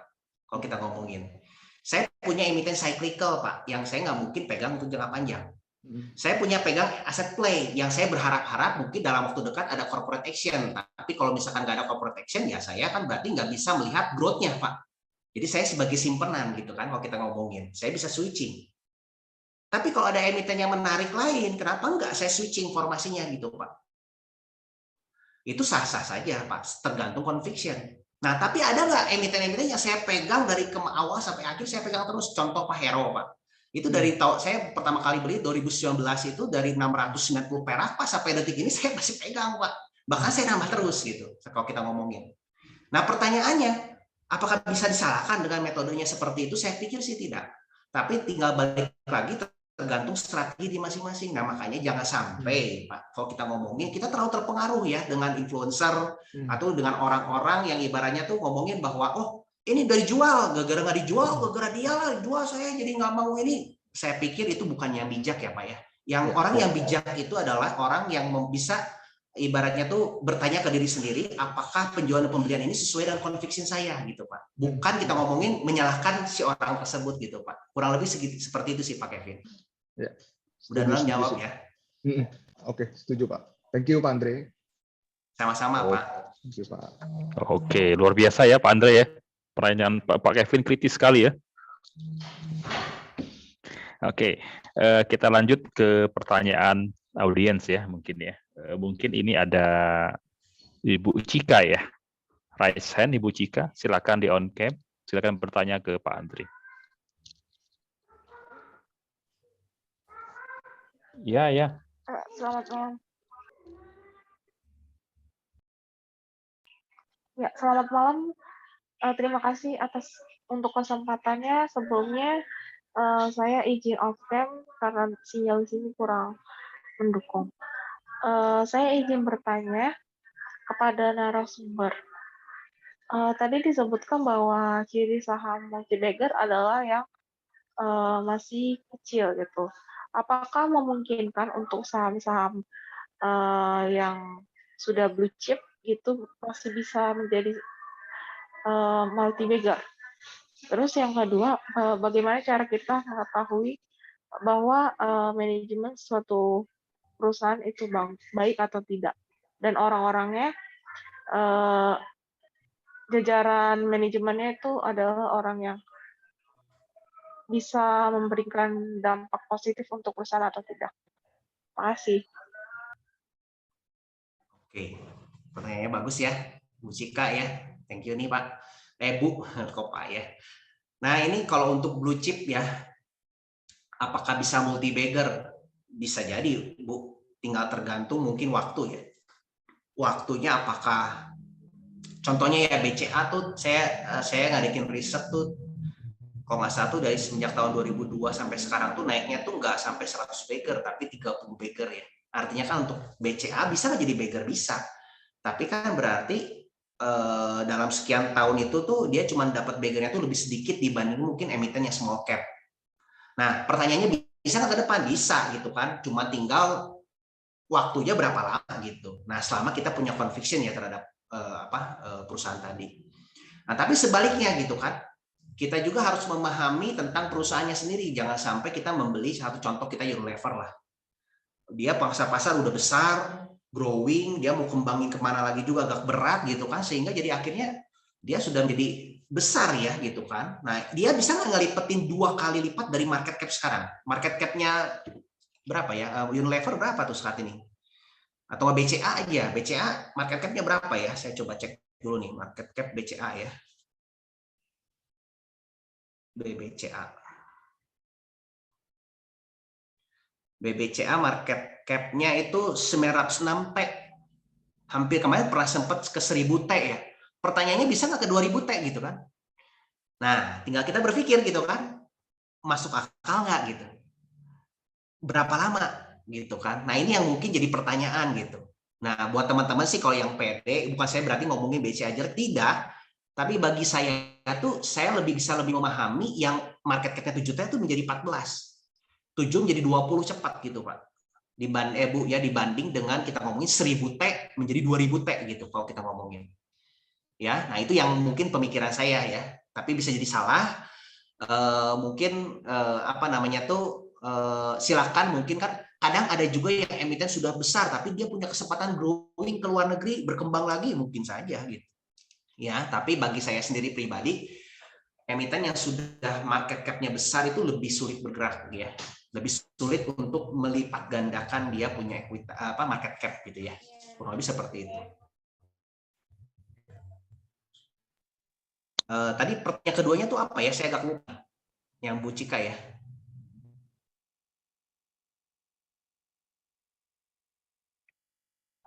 Halo? Iya. Iya. Maaf, saya ulang kembali pertanyaan. Halo? Ya, silakan Bu Cika. Silakan. Iya, pertanyaan yang kedua saya izin mengulangi. Pertanyaan yang kedua adalah bagaimana cara kita mengetahui manajemen sebuah perusahaan dan orang-orang yang di jajaran perusahaan tersebut bisa manajemen perusahaan dengan baik. Terima kasih. Oke, baik Bu Cika. Manajemen yang baik sebenarnya ini banget ya kalau kita ngomongin ya, tapi checklistnya kalau si pelatihan step 2 mungkin itu satu indikator awal ya, tapi kita bisa memakai salah satu Nigen ya. Financial Nigen itu bagaimana mendeteksi financial fraud ya di ini.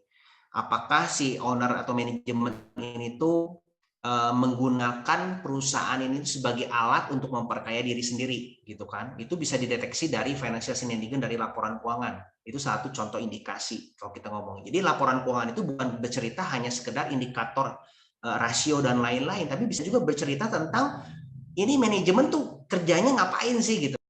Apakah itu bercerita tuh di sana tuh. Apakah manajemen tuh benar nggak atau menyembunyikan sesuatu, itu kelihatan gitu di laporan keuangan. Jadi itu satu contohnya kita bisa belajar financial shenanigan. Nah, itu ciri-ciri dari manajemen yang baik itu bagaimana dia mengalokasikan modal, bagaimana dia memperlakukan bisnisnya dia, gitu kan ya. Jadi kan free cash flow-nya itu dipakai buat apa, terus dari komponen-komponen biaya dan lain-lainnya juga kita perhatikan detail. Nah, itu kita bisa cerita tentang manajemen ini tuh manajemen yang fokus pada shareholder atau hanya fokus pada diri sendiri. Nah, itu bisa bercerita dari sana, Bu Cika. Jadi indikatornya sih bisa jadi salah satunya laporan keuangan masa lampau gitu. Mudah-mudahan jawab ya. Tapi banyak juga yang kita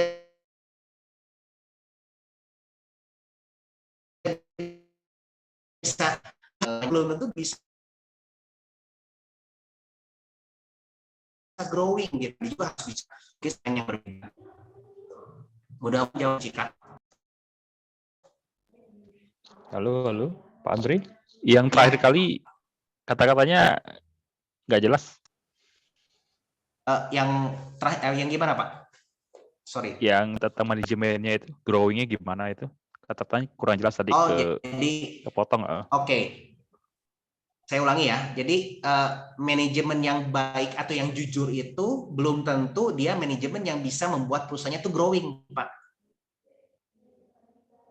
Oke. Kita harus mencari juga kan, jadi manajemen yang baik itu gimana sih? Baik untuk jujur, baik untuk growing, ya baik untuk shareholder kan, kita kan sebagai shareholdernya gitu ya, minority shareholdernya memperhatikan gitu ya, itu kan perlu kita riset ya, artinya tuh salah satunya contoh dari jujur itu kita bisa nilai dari financial shenanigan tuh di laporan keuangan, tapi kalau kita ngomongin manajemen yang growing baik itu beda lagi ceritanya gitu kan, jadi memang ini sangat komprehensif sih pembahasannya, nggak bisa cuma hanya sekedar ngomong seperti ini ya, jadi contohnya kita ngomongin tentang capital allocation, kita bicara tentang misalkan kapabilitas dia gitu kan ya, untuk growingnya itu kita perlu perhatikan.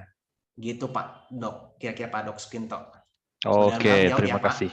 Ya, oke, terima kasih ya Bu Cika, mudah-mudahan terjawab ya.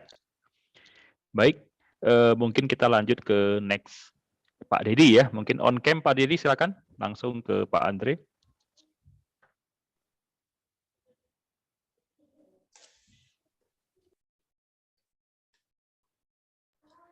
Masih di mute Pak Dedi? Ya, selamat malam semuanya. Terima kasih kepada Pak Kinto dan Pak Andre. Sebelumnya saya Dedi ingin menanyakan terkait jadi kalau misalkan kita di dunia saham gitu ya Pak.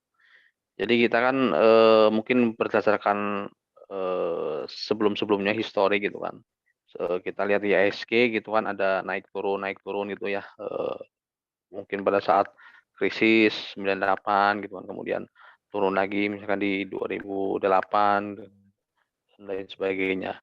Ini kita sebagai mungkin investor gitulah, bagaimana strategi kita mungkin terkait dengan jadi apa yang perlu kita antisipasi gitu ketika misalkan mungkin ada warning nih bahwa misalnya IHSG ataupun market mungkin ini mau turun dalam. Nah, ini kita harus mungkin kita tarik sebagian besar portfolio kita.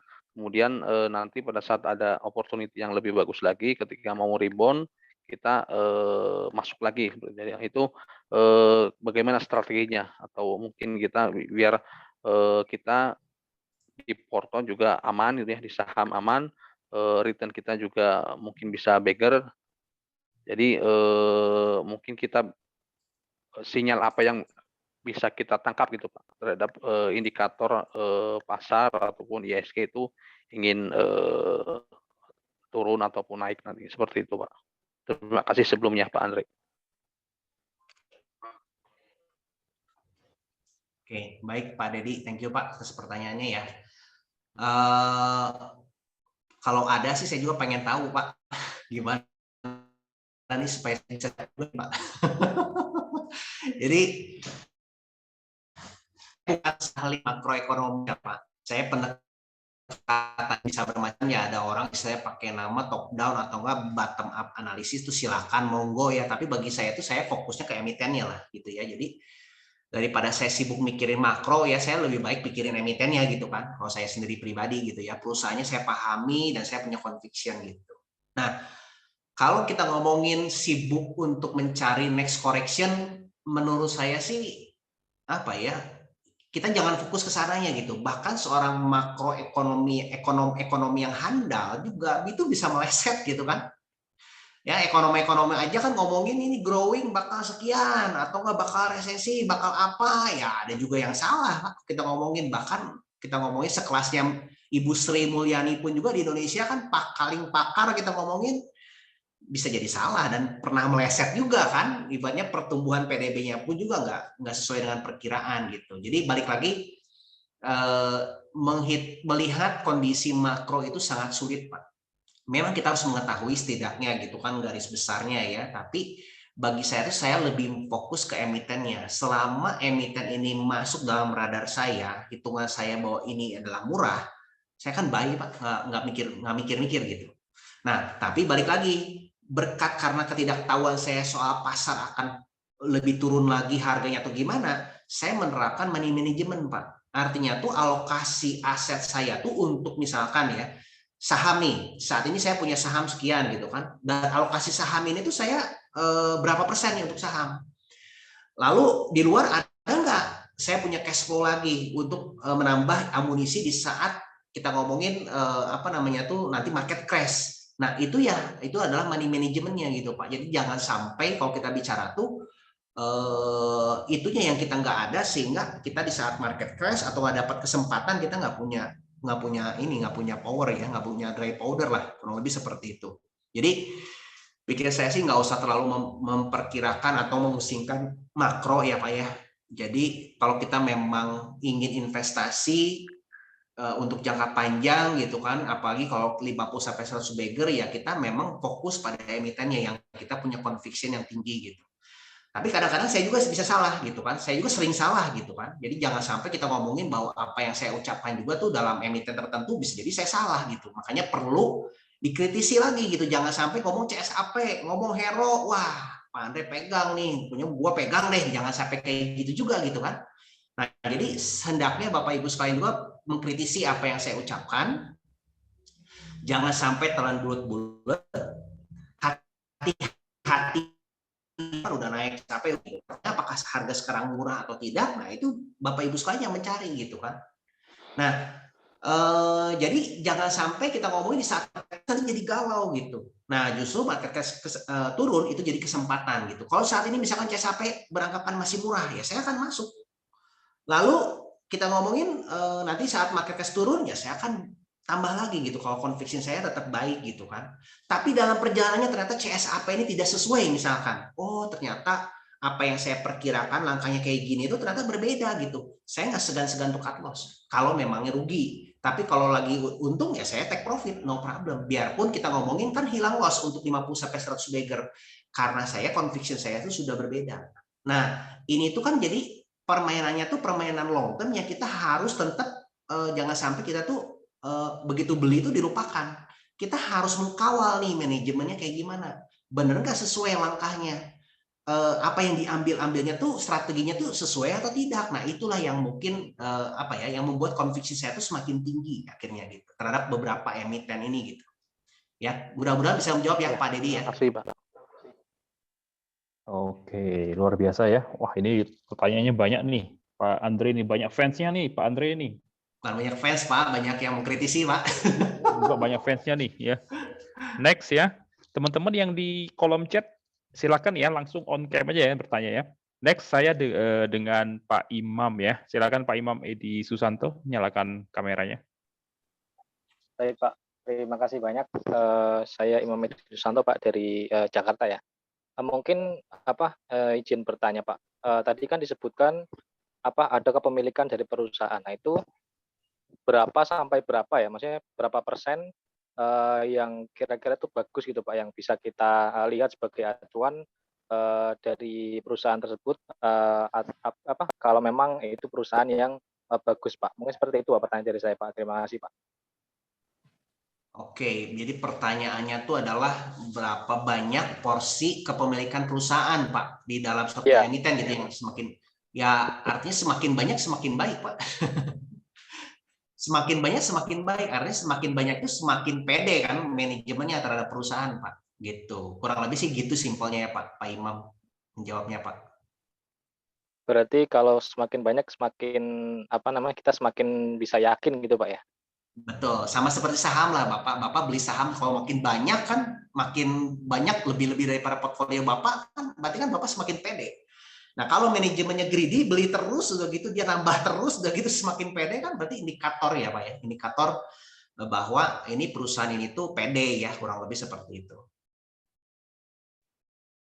Baik, terima kasih banyak Pak atas jawabannya, Pak. Baik, Pak Imam, thank you ya. Oke, Pak Imam, puas ya Pak Imam ya. Oke, kita lanjut ya ke pertanyaan ke audiens berikutnya, mungkin dengan Pak Haikel Mugito ya, Haikel Mugito ya, silakan Pak Haikel, dinyalakan kameranya. Sebelumnya terima kasih atas kesempatannya. Maaf nggak bisa on cam, koneksinya lagi kurang banget. Oke, nggak apa-apa. Izin bertanya Pak untuk Pak Andre. Kalau misalkan kita pengen masuk ke suatu saham, misalkan kita udah percaya banget nih sama satu saham ini, dia punya bisnisnya masa depannya bagus, kita lihat dari laporan keuangannya, tiap tahun liabilitasnya berkurang dan NPM-nya juga meningkat gitu. Namun jika dilihat dari data kepemilikan perusahaannya itu dari tahun ke tahun itu bisa dikatakan menurun gitu. Dan retailnya tuh seakan-akan yang nampung, yang masuk terus menerus gitu Pak. Itu kira-kira ada kayak misalkan kita udah pede banget nih sama satu perusahaan tapi kepemilikannya berkurang, itu kira-kira gimana Pak? Oke. Nah ini Pak salah satu indikator-indikator yang kita cari ya Pak. Itu yang saya sebutkan kan di pelatihan. Nanti kan barang-barang di sana kan di Investor Academy Indonesia tuh ada Pak Donald, ada CBV ya. Di sana tuh kita sering diskusi juga kan sama teman-teman alumni ya. Nah, itu satu indikator-indikator yang kita bisa perhatikan itu adalah bagaimana manajemen itu berbicara apakah sesuai nggak dengan pelaksanaannya, Pak. Ya, contoh misalkan Aisyah tahun 2017 tuh dalam suratnya mengatakan 2017 atau 2018 ya kurang lebih ya. Dia ngomong bahwa Bapak Ibu Pak Joko Moginta ngomong bahwa saat ini kondisi Aisyah dalam keadaan yang sulit. Tapi dia masih bisa pede untuk jangka panjang di Aisyah. Jadi tenang saja. Kurang lebih seperti itu dari suratnya. Tapi di satu sisi Pak di market itu Pak Joko Moginta tuh lepas dulu harga sahamnya, dia kepemilikan saham gitu. Nah, pertanyaannya indikator baik atau buruk? Kalau menurut saya sih perilaku lebih kuat daripada sekedar dari bicara gitu ya. Karena kan kita bicara tentang integritas gitu kan, kepercayaan. Nah, saya sendiri pun akhirnya kan nggak pede kan gitu kan. Nah, pasti banyak tuh value investor yang ngomongin tentang Aisyah gitu kan. Tapi kan kalau kita bisa lihat indikator yang jelas-jelas seperti itu, ya itu salah satu mungkin yang harus kita hindari ya Pak Haikel gitu ya, Pak Haikel begitu. Contoh kasusnya HKMU saya ngomongin saya balik lagi disclaimer on ya, mungkin hati-hati juga ya, saya juga nggak mau ngomongin jelek atau tidak, tapi ini kan Pak Joko membuktikan, jadi akhirnya kan ada take over oleh FKS Group, jadi yang sekarang FKS Group tuh bagus tuh ya, jadi dibanding dengan yang dulunya manajemennya. Jadi ini disclaimer on dulu ya Bapak Ibu sekalian, bukan menjelekkan. Nah HKMU juga ya, waktu itu saya bicara tentang kalau kita ngomongin, bayangkan Bapak Ibu sekalian itu wah bagus apa segala macam ya, tapi satu sisi manajemennya pede banget, tapi satu sisi dia di marketnya kan lepas tuh sampai saat ini kan kepemilikan HKMU itu 100% ya Pak. Nah itu kan kepemilikan bukan HKMU, kepemilikan masyarakat di HKMU ini 100% gitu. Nah bayangkan gitu kan bisa melepas segitu sedemikiannya, siapkan gitu, jadi pertanyaan kita.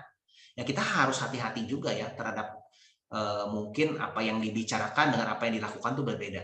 Kurang lebih seperti itu ya Pak Haikel ya. Mudah-mudahan menjawab ya Pak. Menjawab Pak. Terima kasih Pak. Oke, terima kasih banyak nih Pak Haikal ya pertanyaannya. Terima kasih banyak nih Pak Andre ya.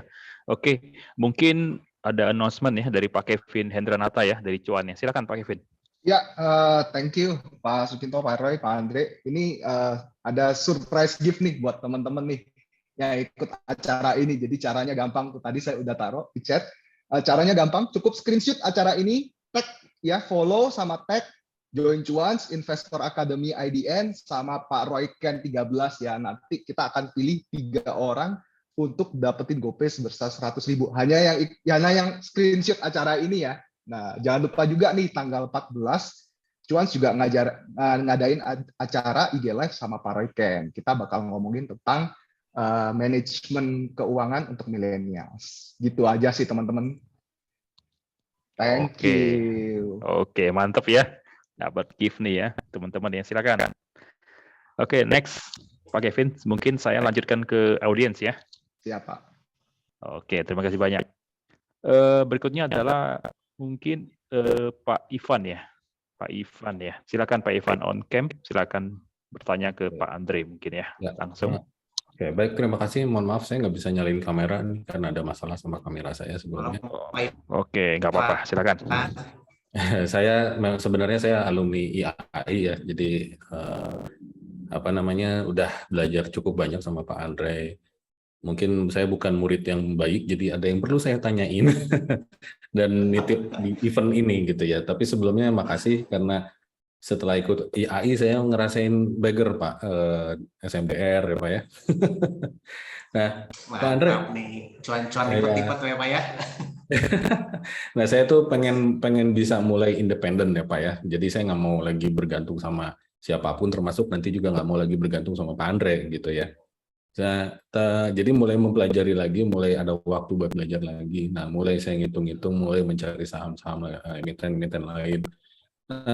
Ini saya ketemu ada yang kayak misalnya dia harga wajarnya itu udah tinggi gitu Pak, udah cukup tinggi lah gitu ya. Tapi kalau saya baca ceritanya atau story-nya, karena kalau di IAI kan selalu ditekankan story-nya gitu ya, itu kedepannya kayaknya bagus gitu Pak. Nah kan sementara harga wajar itu kita biasanya hitung dari laporan keuangan dan itu kan data masa lalu gitu kan Pak ya. Nah tapi sementara story ini tuh masih kualitatif gitu, yang masih ya ada ya ya kita sulit lah untuk dapat angkanya lah dan lain sebagainya gitu. Nah, kalau Pak Andre ketemu yang kayak gitu gimana? Maksudnya kalau harganya dia menurut Pak Andre nih, nah ini udah kemahalan nih, tapi story-nya lumayan nih bagus. Ya, di sini contohnya kayak kalau hitungan saya sih kayak Ades ya, kayak gitu. Nah itu tapi story-nya masih bagus gitu, dan kedepannya bagus gitu kira-kira. Gimana Pak Andre? Makasih. Oke, Pak Ivan, thank you nih, luar biasa nih pertanyaannya ya. Oke. Untuk emiten yang secara valuasi kesannya mahal, Pak. Karena didasarkan pada masa lampau itu betul, Pak. Yang kayaknya kita perhatikan ke depan itu sebenarnya masa depan ya, masa depan kan. Karena kita beli emiten ini kan untuk masa depan, bukan untuk masa lampau kan kalau kita ngomongin ya. Nah, saya ambil contoh Hero lah. Ya, Hero ini kan saat ini kan luar biasa jelek gitu. Orang lihat aja fundamentalnya ini kok kayak parah banget. PR-nya udah gila-gilaan, PR-nya PBV gila-gilaan, PR-nya minus besar gitu kan. Hutangnya juga lumayan gitu kan. Kok ini kenapa kok berani gitu kan beli gitu kalau kita ngomongin ya. Karena saya melihat di masa depannya Pak, gitu kan. Ini terjadi satu contohnya dengan BRI Syariah ya. BRI Syariah ini tahun 2019 itu jelek banget Pak, laporan keuangan jelek banget. Ya kalau kita ngomongin tuh bahkan banyak yang ngolok-ngolok ya waktu itu ya, ngapain beli BRIS gitu kan, belinya BJTM dong, atau nggak belinya emiten-emiten bank-bank lain yang mungkin lebih sehat gitu, bagus gitu kan. Tapi saya nggak ngelihat itunya, tapi saya ngelihat apa yang dia lakukan ke depan Pak, dan itu yang saya perhatikan gitu. Nah waktu itu hitungan saya tuh BRIS itu tuh per 3 Pak untuk tahun 2002.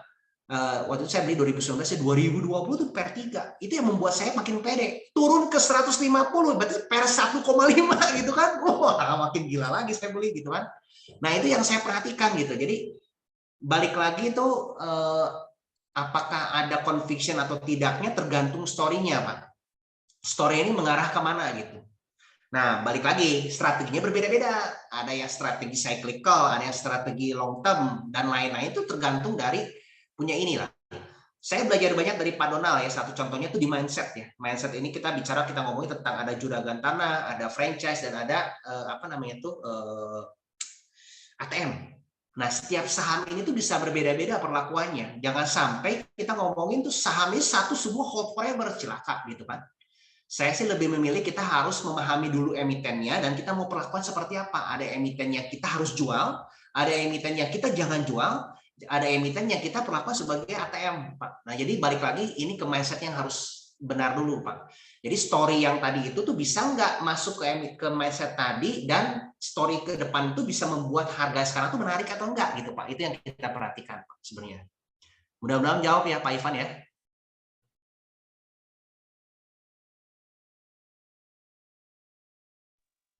Oke, jawab ya Pak Ivan ya.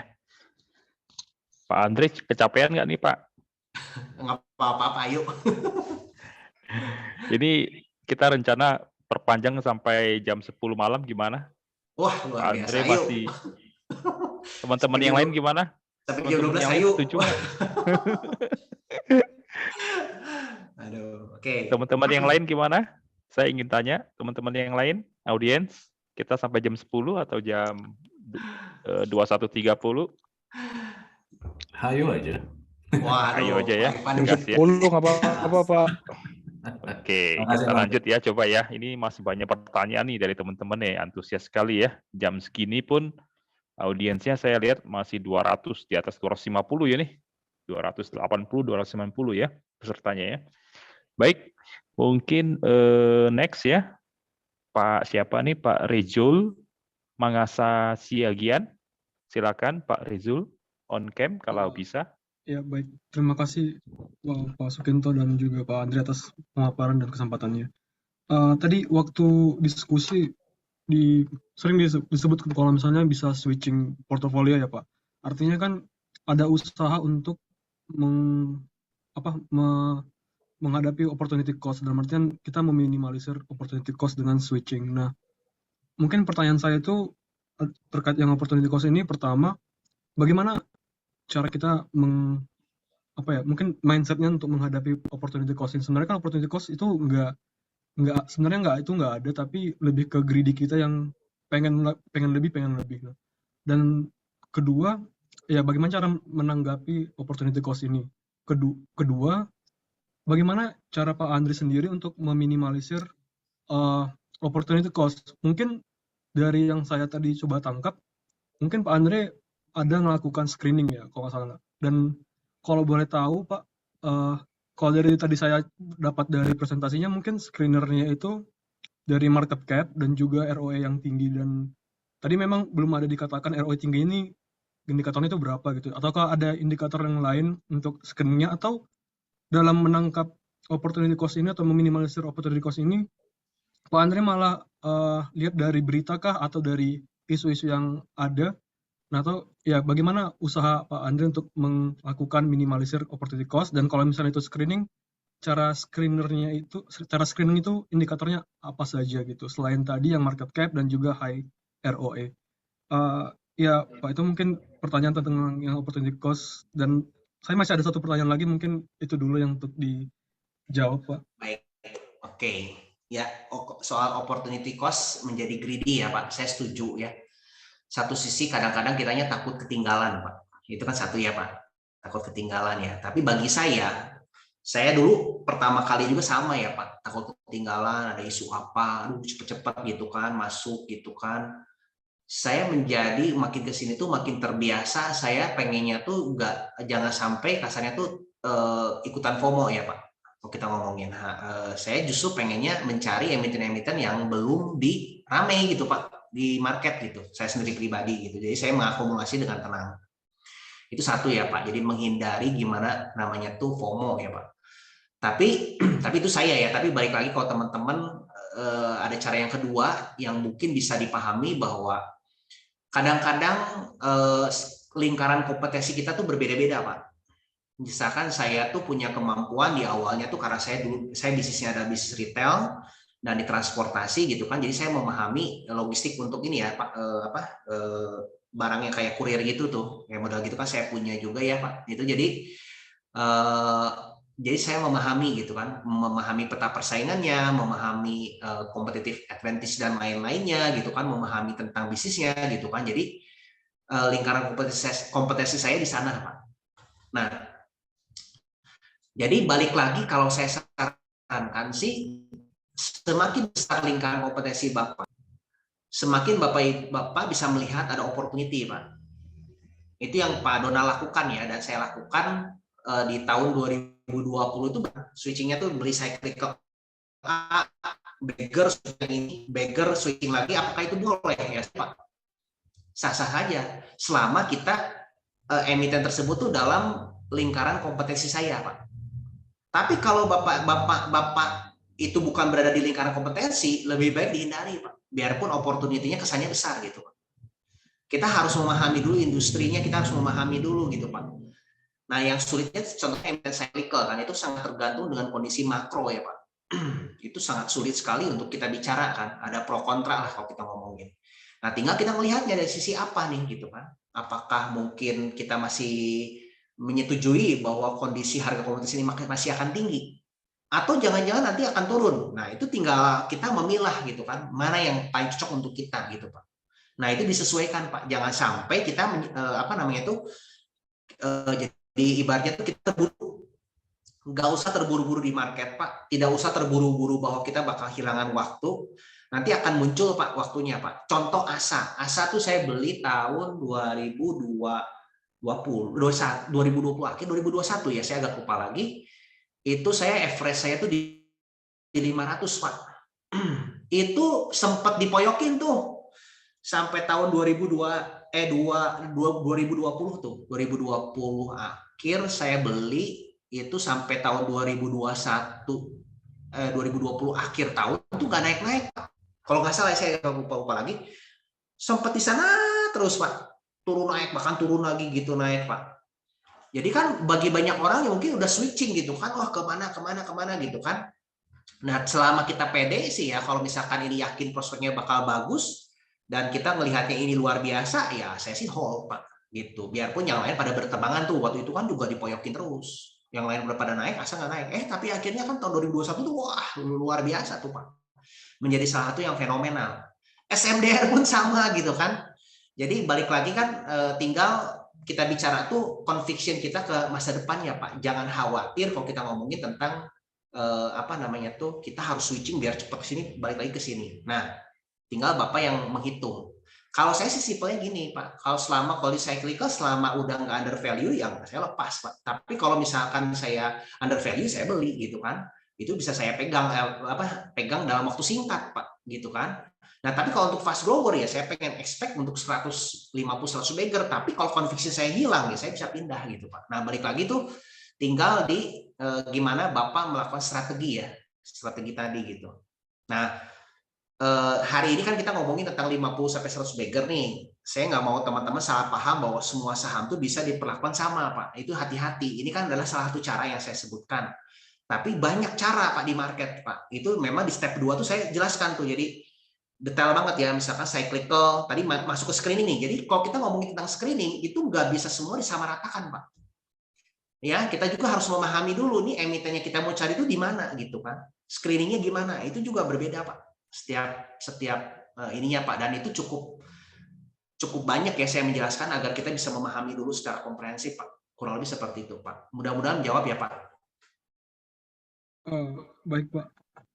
Ya mungkin satu lagi sedikit Pak, tadi terkait yang ini ya, kan kita butuh tadi passion ya, ya mungkin berarti dari yang saya tangkap kalau misalnya Pak Andre melakukan sebuah aksi buy itu berarti ada sebuah skema duluan ya, maksudnya udah bikin skema dulu atau bikin ceritanya bakal gimana nih emitennya, apakah dalam cerita itu ada mungkin seperti optimisnya berapa, estimasi yang realistisnya berapa, terus pesimisnya berapa, terus mungkin kayak tindakan-tindakan exit plan-nya itu seperti indikator-indikator untuk exit plan, terus hal-hal yang bisa dikompromikan, misalnya performanya itu turun, apakah ada hal-hal seperti itu Pak, atau hanya kita yakin bisnisnya bagus dan ya sudah kita tinggal lihat, pantau saja gitu. Oke. Pertanyaan bagus, Pak. Nah, itu makanya kadang-kadang saya butuh teman juga untuk sparring, Pak. Kadang-kadang kita melihat satu emiten, kita tuh kadang-kadang suka memaksakan, Pak, story-nya. Memaksakan story-nya sesuai dengan kehendak kita, padahal ada sudut pandang yang berbeda. Makanya sparring partner ini penting, Pak. Seperti contohnya saya dengan Pak Donald itu saya bertemu waktu itu di Panin ya. Sparring partner dan mentor saya juga gitu kan, ada CVV juga kan, biarpun secara teknikal tapi beliau juga kan memahami secara tekno-fundamentalis, jadi saling sparring partner. Nah, kita beruntungnya sih punya komunitas, Pak, saat ini komunitas IAI ini saling sparring partner, kita diskusi, ada banyak insight sesuai dengan lingkaran kompetensi, Pak. Jadi balik lagi ya, kalau kita ngomongin, kita harus banyak bertanya, Pak. Sambil berjalan ini kita menemukan clue-cluenya gitu, Pak. Apakah satu story yang kita buat itu sesuai atau tidak. Nah, tentunya saja dalam membuat memilih sebuah saham itu saya akan menentukan story-nya dulu, Pak. Ini akan menjadi seperti apa gitu kan. Model yang saya pegang ini apa gitu kan. Mindset yang saya mau pegang ini, strategi saya tuh di saham ini tuh apa. Ini saya ibaratnya sudah punya gitu, Pak. Tapi dengan berjalannya waktu gitu, Pak, kita saling diskusi, conviction-nya tuh ada yang makin berkurang nih misalkan. Ternyata ada hal-hal lain yang mungkin tidak agak mengganggu nih. Ya saya sih sendiri sih nggak ragu ya, Pak. Jadi balik lagi itu story yang saya buat itu sesuai atau tidak gitu. Contoh kasar lah SPMA ya. SPMA tuh saya kan holding tuh dari berapa ya, bawah kalau nggak salah tuh ya. Saya lupa lagi, itu naik cukup kencang gitu ya. Tapi kan keluar di laporan keuangan tahun berapa tuh yang terakhir ya, itu ternyata kan cash flow-nya itu berbeda antara cash flow yang sekarang dengan yang lampau, Pak. Pencatatannya itu kan membuat saya jadi agak bingung ya, saya sendiri terus terang bingung ya, biarpun Korseknya sudah menjawab, tapi nggak bisa saya pahami gitu, Pak. Ya, karena saya sudah tidak punya conviction lagi karena GCG-nya, ya saya sendiri akhirnya keluar, Pak. Udah ya, saya jual gitu. Biarpun saya ngomongin story-nya SPMA ini bagus sekali, Pak, ke depan. Itu potensinya luar biasa gitu kan menurut saya gitu ya. Tapi karena saya tidak punya kepedean lagi, ya akhirnya saya keluar, Pak. Nah, balik lagi kan tinggal story-nya tuh masih intact nggak dengan kita punya fundamental ya, dengan lapangan gitu, Pak. Nah, ini makanya butuh komunitas, diskusi. Kita kadang-kadang panggil meet the CEO, itu satu tujuannya supaya kita memahami, Pak, lebih detail, Pak. Kurang lebih kayak gitu, Pak. Mudah-mudahan jawab ya, Pak. Baik, sudah menjawab, Pak. Terima kasih atas kesempatannya. Oke, luar biasa ya jawabannya ya, pertanyaannya ya. Jadi memang kita harus punya conviction ya, Pak Andre ya, betul, Pak. Biar kita bisa holding power-nya lebih kencang ya. Kalau nggak punya conviction ya harus kita lepas segera ya. Jadi secara fundamental begitu ya. Oke, next mungkin ini satu lagi ya, Pak Apeng, silakan Pak, on cam.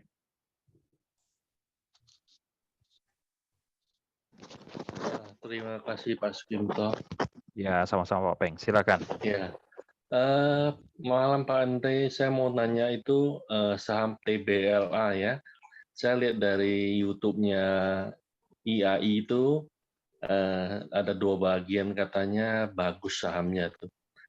Sudah jalan 1 tahun ke sini tuh, kira-kira pandangan Pak Andre apakah berubah, apakah masih tetap yakin gitu. Terus pertanyaan kedua, apakah saat ini ada saham CPO yang lebih bagus dari TBLA? Ya, terima kasih. Baik, Pak. Terima kasih nih atas pertanyaannya Pak Apeng ya, Pak. Ya, terima kasih. Nah, TBLA ini kita ngomongin adalah emiten yang menurut saya tuh masih ke kategorinya cyclical, Pak. Story-nya dulu, Pak. Ini kan dia berpindah kategori menjadi consumer good ya, Pak Apeng ya. Waktu itu kan dia tuh pindah kategori yang tadinya tuh emiten perkebunan ini ya, jadi masuknya tuh ke consumer good kan. Ya.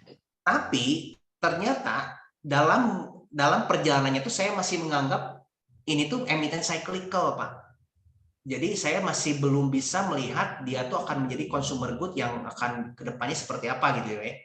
Nah, itu yang membuat saya jadi akhirnya berpikir lagi daripada saya nggak pede gitu kan, lebih baik saya mencari yang lain gitu, Pak. Jadi saat ini saya nggak punya TBLA ya, mungkin ya Pak. Bukan berarti jelek ya Pak. Tapi saya kan ada expect story-nya tuh apa untuk di TBLA sendiri. Nah, tapi kalau teman-teman yang masih menganggap misalkan ini cyclical, silakan ya, kalau kita ngomongin apakah TBLA ini jadi opportunity, kan harga sawit kan sudah sangat tinggi nih. Satu sisi TBLA sendiri sih punya minus dan plus ya. TBLA ini kan nggak seluruhnya tuh CPO-nya ini tuh diambil dari perkebunan dia gitu. Dia ngambil dari perusahaan-perusahaan lain. Nah, kalau ngambilnya CPO-nya dari perusahaan lain kan berarti kan harganya tinggi Pak modal dia. Nah, sedangkan biodiesel yang dia produksikan ada biodiesel, untuk sawitnya ya, kita ngomongin bukan gula ya. Sawitnya kan ada biodiesel, ada juga kan yang lain-lainnya ya, minyak goreng dan lain-lainnya. Banyak sekali intervensi dari aturan-aturan pemerintah, Pak. Gitu kan, seperti biodiesel pasti kan ada harga eceran harga yang dipatok gitu misalkan. Terus seperti minyak goreng kemarin sempat dipatok gitu kan. Nah, ini yang mungkin saya juga jadi berpikir, wah, ini terlalu banyak intervensi pemerintah, dan saya sendiri pun juga jadi akhirnya saya lebih baik mencari mungkin yang potensi lain yang lebih baik. Kalau saya ya, balik lagi Pak. Tapi kalau Bapak ibaratnya punya conviction, punya insight, ternyata Bapak orang sawit nih, saya punya insight, ternyata ini bakal keren, bakal bagus sawit nih, ya no problem gitu Pak. Silahkan aja gitu kan. Saya sendiri pun bukan berarti kita bicara tentang nggak pede gitu. Tapi kalau kita ngomongin tentang emiten cyclical, kalau kita bicara cyclical, siklus itu selalu pasti kadang berada di bawah dan berada di atas, Pak. Itu nggak mungkin kita ngomongin selamanya akan di atas, kalau menurut saya. Nah, tinggal story-nya Bapak yang mau ambil mana. Pede dengan mungkin jangka panjangnya bagus, terus harga tinggi, atau dia akan turun. Nah, ini yang mungkin perlu Bapak dalamin gitu, karena memang mendalami hal tersebut agak sulit ya, banyak faktor sekali karena makro ya kita bicaranya. Nah, tapi kalau Bapak punya keahlian di sana, silakan gitu kan. Saya sarankan sih boleh gitu kan, karena cyclical itu bisa dalam waktu short term itu cuannya luar biasa gitu ya. Nah, satu hal lagi yang TBLA ya, TBLA sendiri itu kenapa saya nggak punya conviction kemarin terakhir belakangan, pabrik yang digadang-gadang akan beres tuh mundur aja gitu kan. Jadi ini gimana kok gitu kan, perusahaan yang menjanjikan sekian tuh mundur gitu kan, si perusahaannya kan. Jadi akhirnya saya sendiri pun juga ini gimana ya gitu. Mungkin kalau ada yang bisa menjawab ya silakan gitu ya. Tapi balik lagi, bukan berarti jelek, tapi mungkin nggak cocok saat ini untuk saya gitu Pak, karena saya akhirnya nggak pede ya dengan hal seperti itu. Mudah-mudahan menjawab ya Pak Apeng ya Pak. Oh iya, makasih Pak Andre. Sama-sama Pak. Ya. Oke, terima kasih banyak ya pertanyaannya sama jawabannya. Mungkin nggak ada lagi yang raise hand. Mungkin kita bahas sedikit nih. Gimana nih Pak Andre dengan sektor properti Pak Andre? Oke, sektor properti ya Pak. Ada conviction di sana nggak? Saat ini saya nggak punya sektor properti Pak, tapi saya punya turunan yang melengkapi sektor properti Pak. Cek sampai kan? Kalau ngomongin tentang growing propertinya sih saya sih pede ya Pak ya, kalau kita ngomongin pede. Tapi memang ini akan ada banyak tantangan juga Pak. Dalam waktu dekat ini kan kita, apalagi kan terakhir ini baru beritanya inflasi di Amerika tuh kan tidak sesuai dengan ekspektasi, ternyata tinggi ya, lebih tinggi daripada yang konsensus. Jadi artinya apa? Artinya kan Fed ini akan lebih agresif tuh melakukan tapering kan kalau kita ngomongin. Nah, berarti dalam jangka pendek ini akan ada tekanan nih di rupiah, baik itu kita ngomongin apakah suku bunga ini akan naik dari si BI gitu kan. Karena kan dia harus intervensi terus tuh. Intervensi gitu kan. Satu sisi harga minyak naik nih si dunia gitu kan. Itu juga kan mengurangi, kita ngomongin memberikan tekanan lebih tinggi terhadap Indonesia karena kan sebagai net importer gitu kan kalau kita ngomonginnya untuk minyak gitu kan. Nah, itu dari segi kita ngomongin ke depannya. Nah, sedangkan properti adalah salah satu sektor yang sangat sensitif terhadap suku bunga.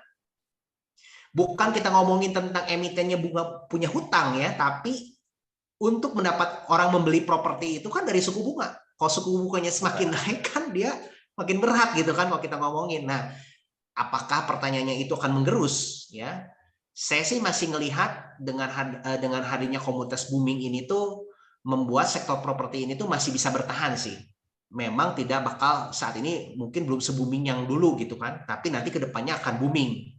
Untuk saat ini mungkin pelan-pelan akan naik. Kalau periksa saya kenapa? Karena BI rate-nya tuh tidak seagresif dari Fed. Untuk naikin suku bunganya masih bisa masih bisa masih bisa ditoleransi, dan sehingga kreditnya nggak terlalu mahal, nggak semahal yang seperti biasanya.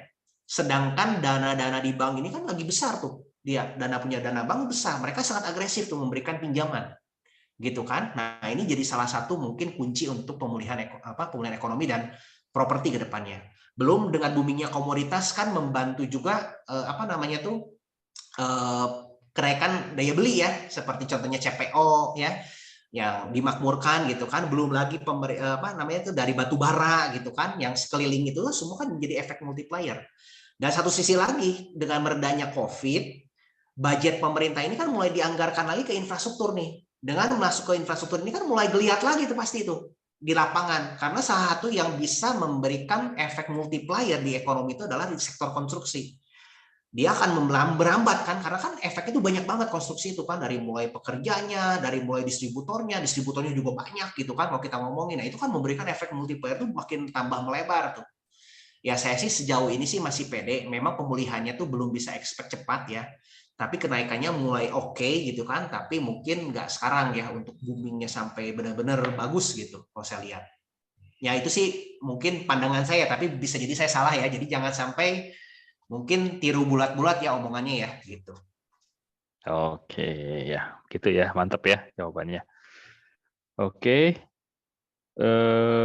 mungkin dari kolom chat nggak ada lagi ya. Ya, oke mungkin cukup nih Pak Andre. Baik. Wah luar biasa ya, insight-insight dari Pak Andre ya, presentasinya bagus nih Pak Andre, dapat pujian nih dari teman-teman nih. Makasih, di kolom chat nih. Mudah-mudahan bermanfaat ya Pak ya. Saya juga nanti saya undang lagi dah. Mohon maaf kalau ada salah nih Pak Kinto. Wih enggak ya, sama-sama juga. Nanti saya undang lagi ya Pak Andre ya. Next kita cari waktu topik yang baru ya gitu ya. Baik. Oke. Mungkin saya ke Pak Royken. Silakan Pak. Okay. Ada kata-kata. Oke, teman-teman, mungkin webinar ini untuk kita close malam ini ya. Terima kasih Pak Andre untuk waktunya juga. Dan teman-teman tadi ada giveaway ya yang diadakan oleh Cuans ya. Teman-teman bisa mengikuti, dan Pak Andre sendiri juga di Investor Academy ya. Jadi teman-teman bisa join juga. Mereka juga punya Telegramnya. Mungkin nanti boleh di-share Pak di kolom chat Pak Andre untuk teman-teman bisa mendapatkan insight-nya, bisa follow juga Instagram dari Pak Andre ya, Andre LKT ya Pak ya. Yes, jadi itu teman-teman bisa belajar banyak nih kita dengan Pak Andre nih untuk di webinar malam ini. Semoga teman-teman happy hunting juga untuk multi-bagger-nya ya teman-teman. Juga tadi poin dari Pak Andre ya, saya ambil yang paling poin terakhirnya aja, yaitu teman-teman ketika kita jadi seorang investor, kita harus sabar gitu. Sabar untuk menanti multi-bagger. Iya, betul ya. Kuncinya sabar ya. Kuncinya cuma bisa sabar. Oke, untuk minggu depan next week mungkin nanti kita ada tamu dari ini ya, dari Pak Andreas Paskalis ya, dari Paskalis Investment ya. Teman-teman mungkin bisa cari tahu ya Pak Andreas ya untuk minggu depannya. Mungkin beliau join nih tadi. Saya lihat join di grup kita ini ya. Oke, Pak Andre Lukito, terima kasih banyak. Saya terima kasih banyak nih Pak Kinto, Pak Royken, Pak Kevin, thank you banyak. Mohon maaf nih kalau ada salah ya Pak. Terima kasih Pak Andre. Terima kasih banyak. Closing ya, tutup ya. Pak Sukinto, terima kasih. Sama-sama Pak Apeng ya. Thank you banyak ya. Terima kasih semua. Mohon maaf jika ada salah kata. Pak Kevin, terima kasih. Thank you. Andre, thank you semua. Thank you Pak Sukinto, thank you Pak Stephen. Oke, thank you. Sampai ketemu ya.